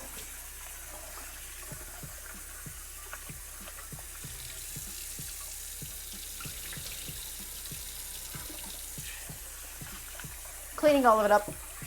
Also, hello. I'm so sorry that I'm not on camera at the moment. I am currently washing the rice. But yes, does anybody have any cooking questions about what we're doing today or anything other than this dish? This would be the best possible time to ask me those questions. How long have I been cooking? Really good question. I have been cooking since I was about 7 years old. So, ooh. I'm 21, so I've been cooking for 14 years. Quite a long time. Completely self-taught. Also, hello to Slippy. Welcome on in. Hi, everybody. I'm sorry. I'm on camera. I'm just washing my rice. Everybody is choosing to come in the one moment I'm washing rice. Is there a definitive strategy? Yes. We make a claw shape with our fingers and we're agitating it. And then we're running it until the water is completely clear. So, everybody, we're going to do a perfect bowl of rice. Welcome on in, Travenoid. Hello, hello. I'm going to close that pantry behind me. So take a look. This is my rice, perfectly washed. So to make perfect stovetop rice, I'm coughing because there's capsaicin in the air. I was sauteing some chilies. To make perfect stovetop rice, you want to make sure that there is not too much water above the rice itself. You can't overcook it. But what you can do is have your rice over-absorb the liquid. Okay? So we're just putting in a couple of centimeters, maybe a couple of millimeters of water above the rice itself. And all we're going to do is bring it up to a boil, drop it to a simmer, put a lid on, and cook it for about 20 minutes or so. What's the medium grade rice that I usually use? I usually use Haiger rice. And I love Haiger rice because it has the germ attached and it's a little bit more nutritious. But this is some jasmine rice. I just had a sack of it. I wanted to use it up. You can use any kind of rice that you want. But universally, you just want a little bit of water on top. If it's too much water, it's going to get too gloopy. Too little, and it's going to be too granular. I'm going to go ahead and take it and put it onto the boil, drop it to simmer, and cook it for 15 to 20 minutes. Travenoid asks, does this technique work for different kinds of rice? It does for everything besides brown rice. Brown rice is a little bit different because it takes a lot longer to cook because of what's on the outside, right? Because of the bran of the rice. So it takes about 20 minutes. Ooh, guys, I'm so sorry. The peppers, the chili peppers are in the air actively at the moment. They are killing me. I am suffering. Open a window. It's New York. It's too loud outside to do that. Ugh. I don't think I've ever had that happen so bad in my home kitchen before. Like, for it to be that bad is, like, very new for me. Okay. So, again, bring it up to a boil, drop it down to a simmer. The biggest thing also, you don't want to, like, mix it when it's cooking. Okay? We don't want to mix it around. We don't want to over-agitate it. Otherwise, the rice will get too gloopy. Okay. So, we're doing the cucumber salad at the moment. You can see all of the liquid that has been draining out. We're just dumping it out progressively. And then we're going to just take all the cucumbers and toss them back in. They have been strained of all of the excess liquid. Let's go ahead and build the salad for today. So, we want plenty of scallions because you can't have Korean food. You can't have an Muchim, the Korean cucumber salad, without scallions. So these are just some scallion whites, and I'm just going to slice them up really, really nice and thin for today's salad. Okay? Get them in there, get them going. Ugh, that is stinging my nostrils, guys. Not the onions, but the chilies. All of them nicely grouped up, slicing them up really, really nice and thin for the salad today. Okay? Going through it all, going through it all. Excellent. Remember, the cucumbers were pre-salted, so that we got rid of all of that excess liquid from them. Otherwise, the salad would just get diluted and soggy and unpleasant. It is the equivalent of getting pepper sprayed. That is what it is. That is what is in my atmosphere. So all of these green onions, all of it just going into the cucumber salad because you can't have too many green onions in Korean food. Okay, I love scallions to death. One of my favorite components. Next, we're going to go ahead and get some garlic. You don't need a lot of garlic. We're only going to be using 1 to 2 cloves of raw garlic for this. The reason you don't need a lot of garlic is because it's going to be completely raw. It's not going to be cooked out. And the finer we mince, the finer we actually end up chopping the garlic, the more intense it gets. Because it's going through a garlic press, this is essentially going to be the most intense form of garlic imaginable for this dish. So we don't need a lot. Take it and smash it just to get the skin off. Take it and smash it so we get the skin off. Does anybody have any questions so far? I'm checking my pot. It's not up to a boil yet. Again, do not stir that pot. You don't want to stir problems. Do not stir that pot of rice. The only thing that you can do maybe is just like kind of stir around on the bottom a little bit to make sure the water is like evenly penetrating downwards, but do not stir it. So everybody, my rice is at a boil. I'm dropping it to a simmer. I'm putting a lid on and I'm cooking it for 20 minutes on a low, low heat. The goal is to get all that water nicely absorbed, but you don't want to stir it. You don't want to move it around when it's cooking. Do not mess with that rice. It's not a risotto. It's a pot of plain rice. Do you all understand? Can I please get a yes, chef? Okay, garlic.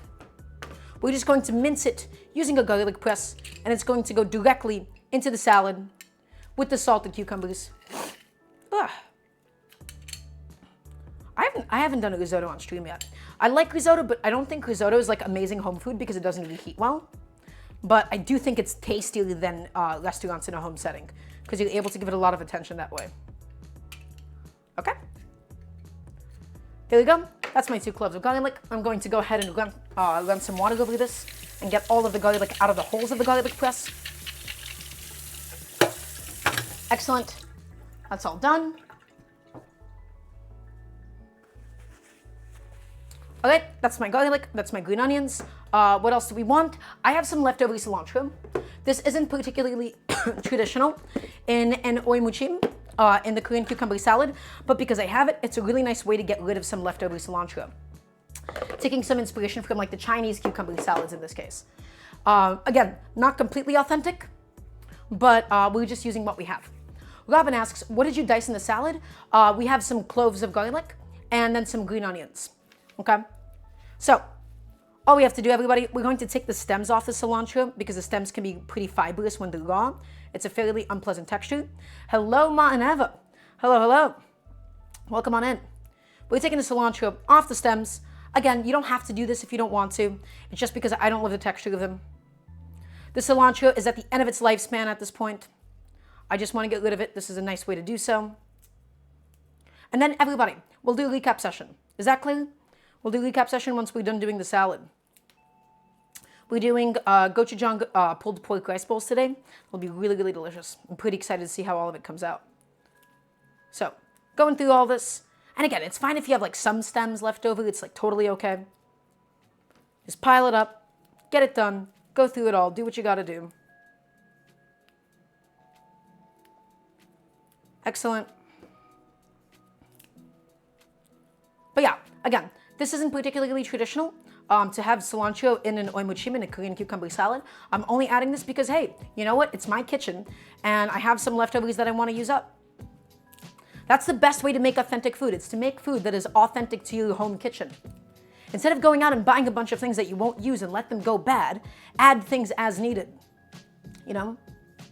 So there you go. That's all of my cilantro. I'm going to take it. I'm going to bundle it up in my hands. And most importantly, I'm going to slice it. I'm going to slice it up nice and thin. We're not going to chop it. We're not going to cleave it. We're not going to destroy it. We're not going to gok chop it. Everybody, bundle it up in your hands. Put it down on your cutting board and slice it nice and thin using the full length of your knife. Do not chop it. Do not chop it. If you chop it, you're using a very small portion of your knife. You want to use the full length of it. Okay? And then we're going to take it and we're going to give the whole thing a nice 90-degree turn. Take some of the big leaves that escaped the first slice and slice it again. Slice. Use minimal vertical force. Just pull your knife through all of this. Hello to Annie. Welcome on in. There you go. That's going to be perfect for the salad. Take that and dump that in. All right. There you go. This is the beginnings of a beautiful Muchim, a beautiful Korean cucumber salad. The last steps is going to be as follows. I have some gochujang. These are Korean red pepper flakes. Korean cooking uses these all of the time. So we're adding in, and again, I'm not measuring, guys. You can measure if you want. I'm just using this half tablespoon. I'm using a tablespoon in total or so. And I'm adding in a splash of dark soy sauce. You can use light soy sauce, it doesn't particularly matter. It's going to add the rest of the salinity to this dish. I'm adding in a very slight drizzle of sesame oil. I don't want it to be too sesame forward. That's fine, more than enough for me. And I'm adding in a big splash of vinegar, and then we're going to taste it and then see what it needs. Chef's very sweet dish that I love, even though I don't eat so many sweets. I do love creme brulee. But by the way, I apologize if I'm coughing a lot. It's because there is capsaicin in the earth from when I was sauteing some chilies. So, vinegar, soy sauce, gochujang. I'm not really measuring any of this. Okay, we're going to taste it and then see what it needs after. So, I'm going to grab a glove. I'm going to take it all and I'm going to mix it all up, especially the minced garlic. Okay, mix it all. Yeah, somebody in chat can spell it out for you. I think that would be easiest. Also, hello, Gothiest. Welcome on in. So look at this beautiful salad. Taking form, taking shape. Make sure that all of your slices are nicely broken up so that you don't have any like stacks of cucumbers in here. Okay. There you go. We salted the cucumbers in advance to get rid of the excess liquid. And no, never. It's not gochujang. Gochujang is the red pepper paste. This is gochugaru. Gochugaru is the pepper flakes. So take it, break it all up, and let's have a little taste of it. So this might taste a little too garlicky at this point, but when it sits in the fridge, a lot of that garlickiness is going to end up naturally dissipating. Okay? So mix it all up, break it all up, and let's go ahead and have a little taste.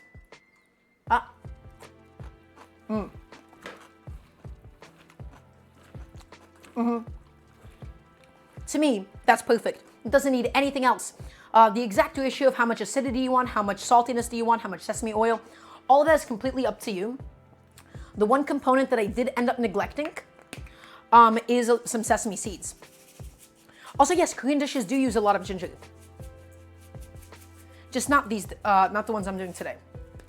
I did want some sesame seeds. And I'm just gonna grab another glove and mix it all up, and I'm gonna just put it into my fridge. But yes, Korean food does use plenty of ginger too. Mix up those sesame seeds. And there you go.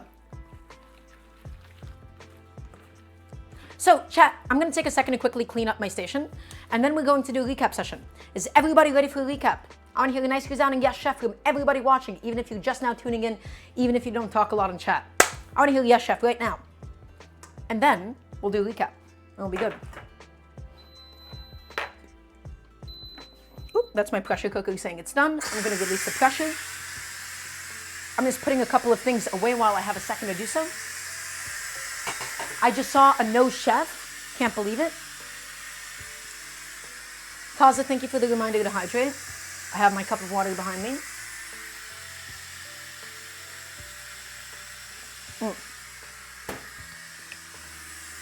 Nothing else to chop, nothing else to slice at the moment. all of that has been done with, just putting my cutting board away and into the dishwasher, wiping off my station.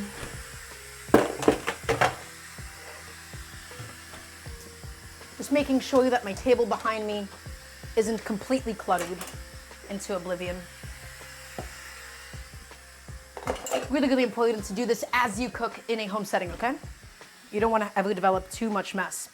Wow, we actually perfectly timed everything. We got every single component done just as the pork is cooking.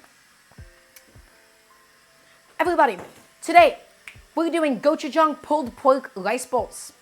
Why am I doing this dish today? Well, I had some cilantro in my fridge I wanted to get rid of. I had some green bell peppers, and all of those are excellent components or toppings for a rice bowl. I haven't had pork in a while, and so I wanted to do some shredded pork.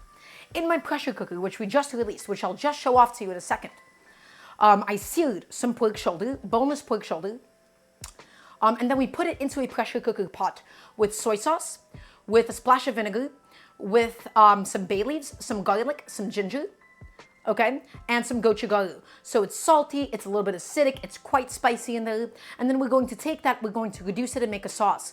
The pork has cooked enough that it can beautifully just shred and fall apart and be really nice and tender on top of the rice bowl. On the stove, 11 more minutes left, I have a pot of jasmine rice that we're doing. We do perfect stovetop rice every single time. And then my other components for today, what else do I have going? I made this lovely Korean cucumber salad called Muchim. The cucumbers, we salted it in advance to get rid of all of that excess liquid, and we added in some chopped green onion, we added some garlic, we added some vinegar, we added some soy sauce, we added some sesame seeds, and we added some gochujang, more of that essential Korean red pepper flake. And this I'm just going to go ahead and keep in my fridge. My other component that I wanted on my rice bowl, that I think is a really, really nice addition, is these quick pickled red onions. I had some chilies, I had some red onions, I had some bay leaves, I made a brine out of some vinegar and some water, and you can see they get this really, really beautiful color on them, okay? So these bad boys, they're just sitting out, they're chilling in the fridge, they're going to bring in a very pleasant acidity into the whole dish once we actually start topping everything. And the other component that we have, of course, is my sliced scallions. I was going for some curly scallions today as a topping. They didn't get as curly as I would like. But these are just some like sliced up scallions that I'm keeping in cool water. You can see they got kind of curly. They're just going to make a very nice topping on top of the rice bowl. We have a lot of onions. We have a lot of alliums today. And then, of course, actually I might not use these because they're just kind of cooked down. Don't worry about the bell peppers. I might just completely disregard them. Also, Annie, thank you so much for the sub. And everybody, if we go ahead and we go on over to the stove, my pork has finished cooking in the pressure cooker. And I'm going to show that to you right now. 1 second, as I just get that done, as I get that ready. And it smells pretty wonderful in this pot. It smells like the ginger, it smells like the garlic. My pork has finished braising, it's finished cooking, and now hopefully it's going to be tender enough that we can easily just shred it up.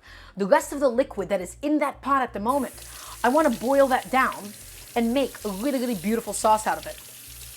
And the beauty of a shredded pork is that it gets all of the surface area, okay, that is then able to soak up that sauce. That sauce doesn't have any sugar in it. If I taste it and I feel like it could use some sugar, we might just end up adding some. At the moment, the only thing I want to do is I want to taste it. I want to just see where it's at. I want to see how usable the sauce is. So again, it has gochujang, the Korean pepper paste. It has gochujang, the Korean pepper flakes. It has soy sauce. It has some plain liquid. It has some garlic. It has some bay leaves. I'm just going to grab a little bit of it. Oh, that's good. The ginger really comes through. Ginger is really, really delicious in it. Still, the capsaicin is just in there at the moment. Okay, here's what we have to do, chat. We have to take out the pork. We're going to have to shred it up, and we're going to reduce this liquid. Before we reduce the liquid, we have to take out the solids because we don't want it to be too gingery. We don't want to over-extract it. It'll make the sauce cloudy and unpleasant. So, all we gotta do, first and foremost, I'm going to grab a nice big plate. Oh, I can actually just go behind me. That'll be more than okay. I'm going to grab a nice big plate. And I'm going to take out my gorgeous braised pork, which is hopefully tender enough for us to shred. So we'll see how it did in a second. Oh yeah, it's just falling apart as I'm picking it up with my tongs, which is exactly what we're looking for. We want it to be just that tender enough. But if it was too tender, it would completely fall apart and we wouldn't be able to shred it properly. So we have to make sure it's just a little bit under. There you go, picking it up. Excellent. Okay, we are done with the tongs. And now we're going to take one of my favorite kitchen tools. We're going to take something called the spider. Okay, we're going to take the spider and we're going to use this to scoop up the bay leaves, scoop up the ginger, all of the solids. We had some scallion bottoms as well. Just take it and scoop it all up. Take it and scoop it all up. Anything that could be possibly in there, we just want to get rid of it, right? All of those scallion bottoms. Out they go. I've been saying scallions so much today. I'm sick of it. Well, I can never be sick of scallions. Excellent. All the garlic cloves. Excellent. And now, all we want to do, we want to turn on the heat on this. Right? My Instant Pot, it can be used on the stove. I don't really recommend it, but I just don't want to strain this out into a separate vessel. Best tips on cooking pork shoulder without a pressure cooker. I actually recommend you to do a pulled pork outside of a pressure cooker because you'll get a smaller gray band of that overcooked outside. The pressure cooker being so hot does tend to overcook the outside of the pork. So I would just do Dutch oven, low and slow, 3 to 4 hours until you get your desired texture. That's what I would do. So that's going. That's reducing now. Right? That's just doing its thing. I don't actually need my spider anymore. I can just put that away. Okay? And again, that has the gochujang, it has the gochujang, it's full of flavor, it's nice and fermented, it's nice and delicious. We just want to boil this down and get it a little bit thicker. We want to get all of those flavors nicely concentrated throughout. Okay. And now, let's go back here. Let's go back to the pork now. We have this beautiful braised pork now, okay? We seared it, we got some really good color on it. It did the job, and now all we have to do is shred it up, everybody. Takes just a second. You can grab a couple of forks, you can use your hands if you'd really like. Anything will work for this. So theoretically, if this was cooked enough, I mean, you know, there you go, that's it. Right, that's what you're looking for. That's it. You see how it just completely falls apart, everybody? You can just use the back of a fork. Use the jack claws, I'm not gonna do that. One of my favorite videos. And you know if you hit this stage, you just cook the pork enough. If you feel like it's too tough and it's fighting back and it's not shredding, it just tells me that it's not been cooked enough. Okay? This is all you're looking for. Look at that. Look at that, look at that. And again, the beauty of a shredded pork like this is you have all of this space then for it to soak it up. In cooking, there's a lot of romanticism of cooking in like a bunch of sauces and saying, oh, it's gonna soak it up. Food and meat specifically doesn't really soak up sauces, but it will soak it up if we shred it up properly. So we shred it up like so, right? We wanna get rid of especially like these big bands of fat and connective tissue. Just break it all up, everybody. Get it to be as finely shredded as you would like.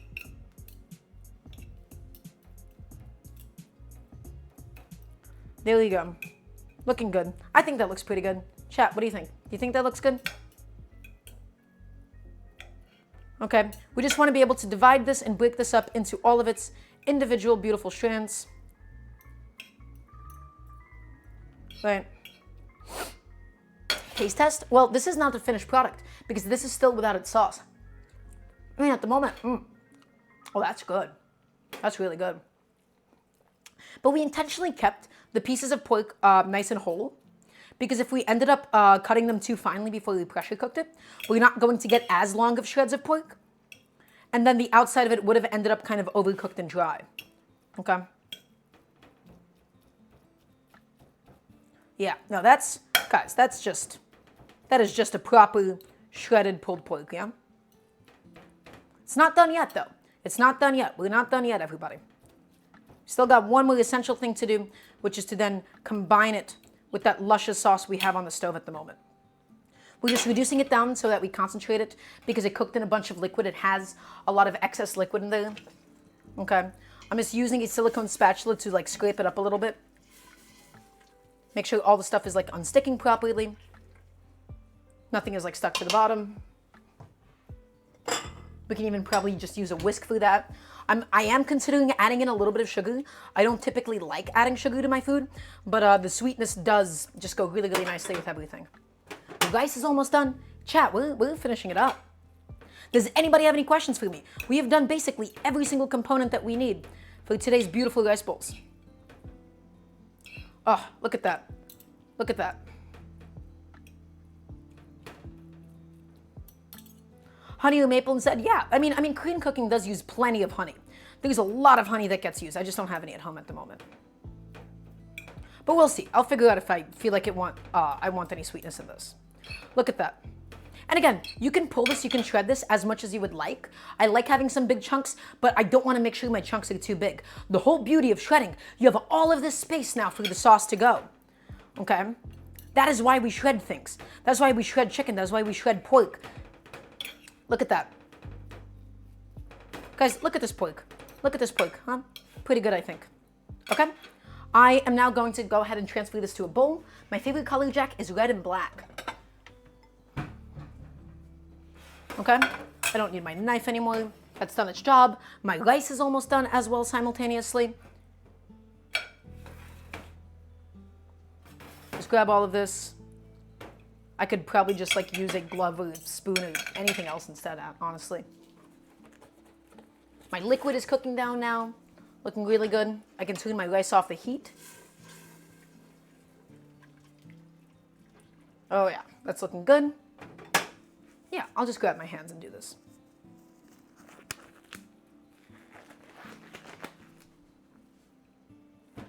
Just take it and plop it all in.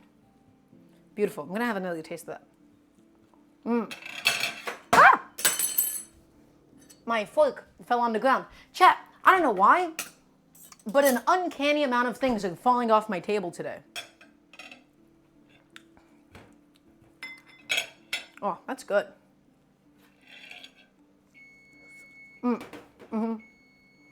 That's telling me that my rice is now done.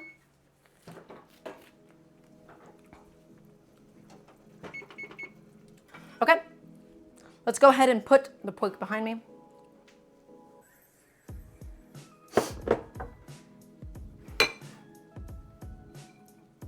No more use for that, no more use for that plate.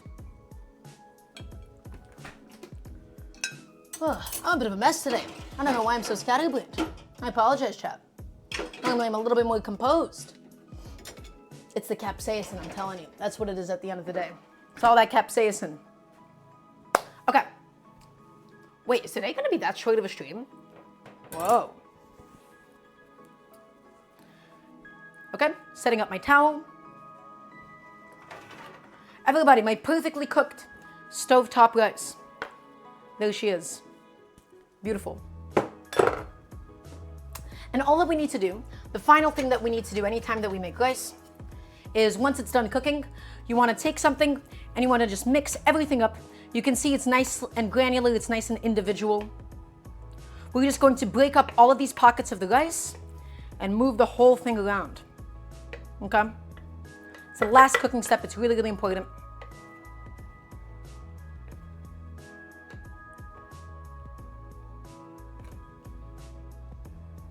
Excellent. Okay? And now we're just going to slap the lid back on and we're just going to let this steam to completion for the last few minutes. Take that, put that behind me. Let that steam to completion, let it get done. This is, it's just steam that was on this, so that's basically clean. Chat, my sauce, my beautiful sauce, it is currently reducing. Get a load of this guy. Again, this is my dark soy sauce, my gochujang, my gochugaru, flavored with the ginger, flavored with the garlic. And it's just going to be spooned into the shredded pork so that it then soaks all of it up beautifully. Okay, I'm just gonna go in there, I'm gonna get a little taste from the pot. Oh, that's good. That is incredibly good. Trash can cat mom, we brought it up to a boil. We cooked it for 20 minutes with the lid on, and then we turned off the heat. That's all we did. Okay, I have some stuff behind me that I want to get rid of, that I have no more use for. I think, regrettably, the actual sauce itself will benefit from a little bit of sugar. So I'm gonna add like half a tablespoon of sugar or so. Maybe a little bit more.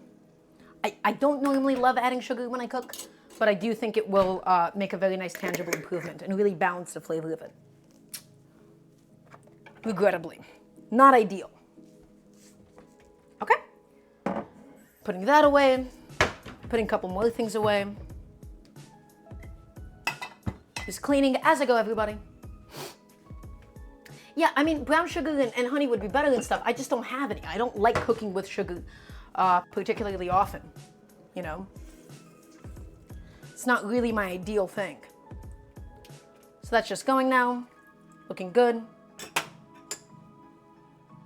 Let's give that another taste. A lot better now with the sugar. A lot better with the sugar. Yeah, I mean, honey would be more acceptable. I just don't like adding sugar into the things I cook. I don't like eating a lot of sugar at home. I mean, and the flavor of honey would be, you know, substantially more pleasant. Okay, I'm gonna start taking out the components that we need for the rice bowl today. Lovely. Just start setting that on my table. And you can cook this down. You can reduce this as much as you would like to really, really concentrate the flavors. You can even get like a full sauce out of it. It's all entirely up to you. But I'm just boiling out some of the excess liquid. Give that another taste at this stage. See where it's at. Come here, buddy. Nice. It does taste pretty good. Okay. Everybody, let's do one last recap session and then we'll actually build and assemble the rice bowl. You ready? Can I please get a nice resounding yes, chef, from everybody watching? And again, my apologies for being a little all over the place. We're doing gochujang pulled pork rice bowls today. We have a lot of components, so let's go ahead and get through this now. We made these quick pickled red onions with some bay leaves, with some chilies, really nice and spicy with some garlic, really beautifully flavored, and these we'll be using throughout the week. We can use these in tacos, we can use these in sandwiches. You can put anything that you really want with these things. I love having pickled red onions. Okay, next, I have a little something called Muchim. This is a Korean cucumber salad. Cucumbers, we sliced them, we salted them so that we got rid of the excess liquid. Then we added some soy sauce, we added some sesame oil, we added some gochujang, the Korean red pepper flakes. We added garlic, and we added a bunch of scallions as well. Next component, I have here soaking in some water. These are my curly scallions, really nice and pretty. I sliced up the greens. I'm soaking them in cold water so they get beautifully curly like this. We have a lot of alliums today. A lot of green onions, a lot of scallions, a lot of onions. You can't go wrong with too many onions. Okay, on my stove at the moment is my sauce for the pulled pork. I have it cooking along because I want it to reduce. I want it to lose some of its volume. I want to concentrate some of the flavors. And then we have the pulled pork right here. It looks a little bit dry because we still haven't sauced it yet. Behind me as well is my perfectly cooked rice, ready to go. And then in a second, everybody, we're just going to assemble this bowl. So for me, that sauce has now probably reduced down enough. You can get it as syrupy as you would like.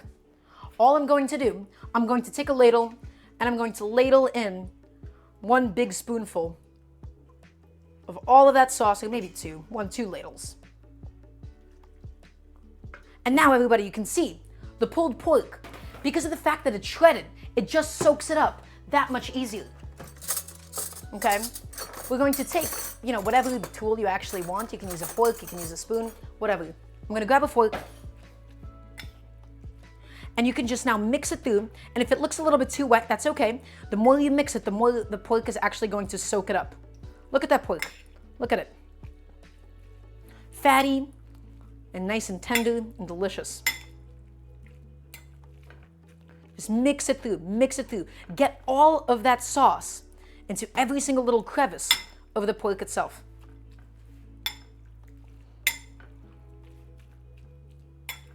Okay, there you go. That's what I'm talking about. That's what I'm looking for. That is the stage that I'm looking to hit out of this. And again, you can add as much or as little as you would like. You can see that the sauce is being nicely soaked up, and that is the beauty of having shredded meat. Once again, by having shredded meat, it has all of that space, it has all of that surface area to then soak it up with. Okay. Let's give that a little taste. Let's see if it needs anything. That is juicy.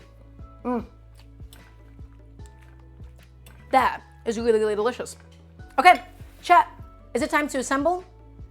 Is everybody ready to assemble this rice bowl? Let's make it pretty.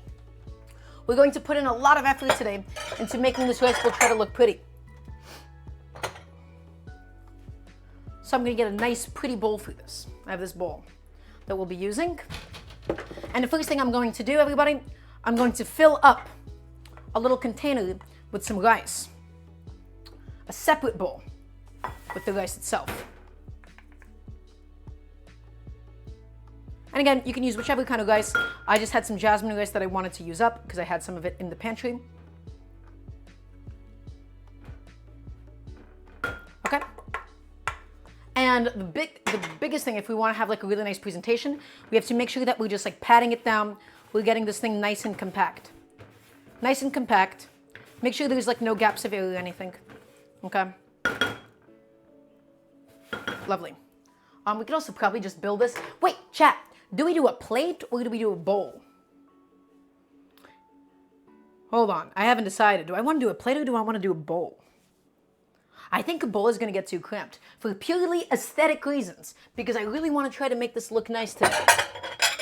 I'm going to do this on a plate, even if a bowl is more functional. I know I'm going against my philosophy, but it'll be fine. So this is a rice bowl that is happening on a plate. I'm sorry, guys. I apologize. So I'm going to grab it. I'm going to try my best to center this thing the best I can, and I'm going to then flip it over. Okay, with this little thing of rice. Now, let's figure out what we want out of everything. How we want to position everything, how we want to organize it all. Let's go ahead and start. Let's go again and start with, well, the main component is the meat, isn't it? The meat, I feel like, is the most important. So that should be the first addition that we have here. We're going to do a nice, generous amount of meat going right here on one edge, on one side. A bunch of our juicy, delicious pulled pork. Lovely. Okay, next, let's go ahead and scoop up some of my cucumber salad. Let's see if we can get that plated up nicely as well. A little bit of cucumber salad going on now. You know, maybe in retrospect, a bowl would have been ideal, but that's okay. A bunch of the cucumber salad, a bunch of the muchim. Can't have too much of that, can we? I'm gonna grab, I like using chopsticks to pick up pickled onions because it does naturally leave a lot of the brine that we don't want. I could have plated this better. Oh well. Where's my pickled onions? Aha, right in front of me. My pickled onions alongside my chilies. I want a bunch of them. I love the taste. I love the crunch. Let's get a nice, generous amount of pickled onions here. And then, I'm not going to do the bell peppers. I've decided I don't really want them. I don't really like them. I don't love how they came out today. I think I needed a bowl for this. Oh well. My green onions. A bowl would have probably been ideal, now that I'm thinking about it. Oh well, it's too late. I think that's fine. And then on top, if you would like, probably some additional sesame seeds as well would be a nice addition. Just a little bit on top. A little bit. Tiny bit. Okay, that's it. That's it. That's the gochujang pulled pork rice bowl. We've done it. I'm gonna go ahead and put that away behind me. Everybody, this is my gochujang pulled pork rice plate. Should I just make a separate bowl? I'm not gonna make a separate bowl. We have some perfectly cooked jasmine rice. We have some pulled pork. We have some pork shoulder. We seared it. We got some really nice color on it. We cooked it in the pressure cooker with some soy sauce, some gochujang, some gochugaru, some garlic, some ginger as well, really flavorful. Shredded it up and have it soak up that sauce back again. Some green scallions that we soaked in some water so they get really nice and curdled. Some pickled red onions that we did with some chilies, and then some muchim, some Korean cucumber salad. As for what is the best way to eat this and with what utensil, That is a good question. I'm going to use a spoon, probably, and I'm going to try my best to organize a little bit of everything onto a spoonful. I should have just piled everything on top of the rice itself. A bowl would have been ideal. Let's get a little bit of everything. Let's get some of the cucumber salad. And again, this isn't exactly like a really traditional bibimbap or anything. I'm just using what I have.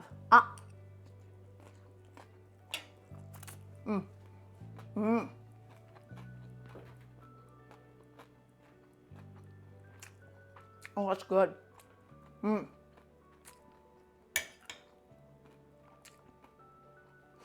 on.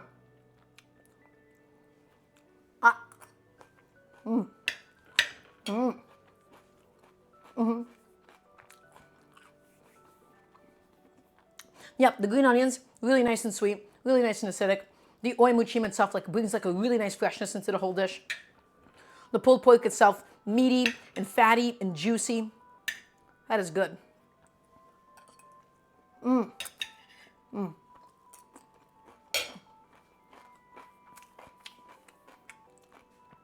That's a lot of components. We made them work. Wow, that was great. It's pretty wonderful. What would I rate it out of 100? Probably like an 80, maybe like an 85. What am I not happy with? I'm not happy with my plating and that I chose to do this on a plate and not a bowl. I think that was stupid of me. I'm annoyed at my bell peppers and the way they came out a little bit. That was a little bit too much heat there. The cucumber salad is perfect. The shredded pork is perfect. The Instant Pot is an innately limiting format. I would have liked to do that outside of an Instant Pot, but I can't really do that. I don't have the time to do that on my streams. The pickled onions came out good. So it's just like small things I'm kind of annoyed with, but it did come out pretty good nonetheless. Have some more of that.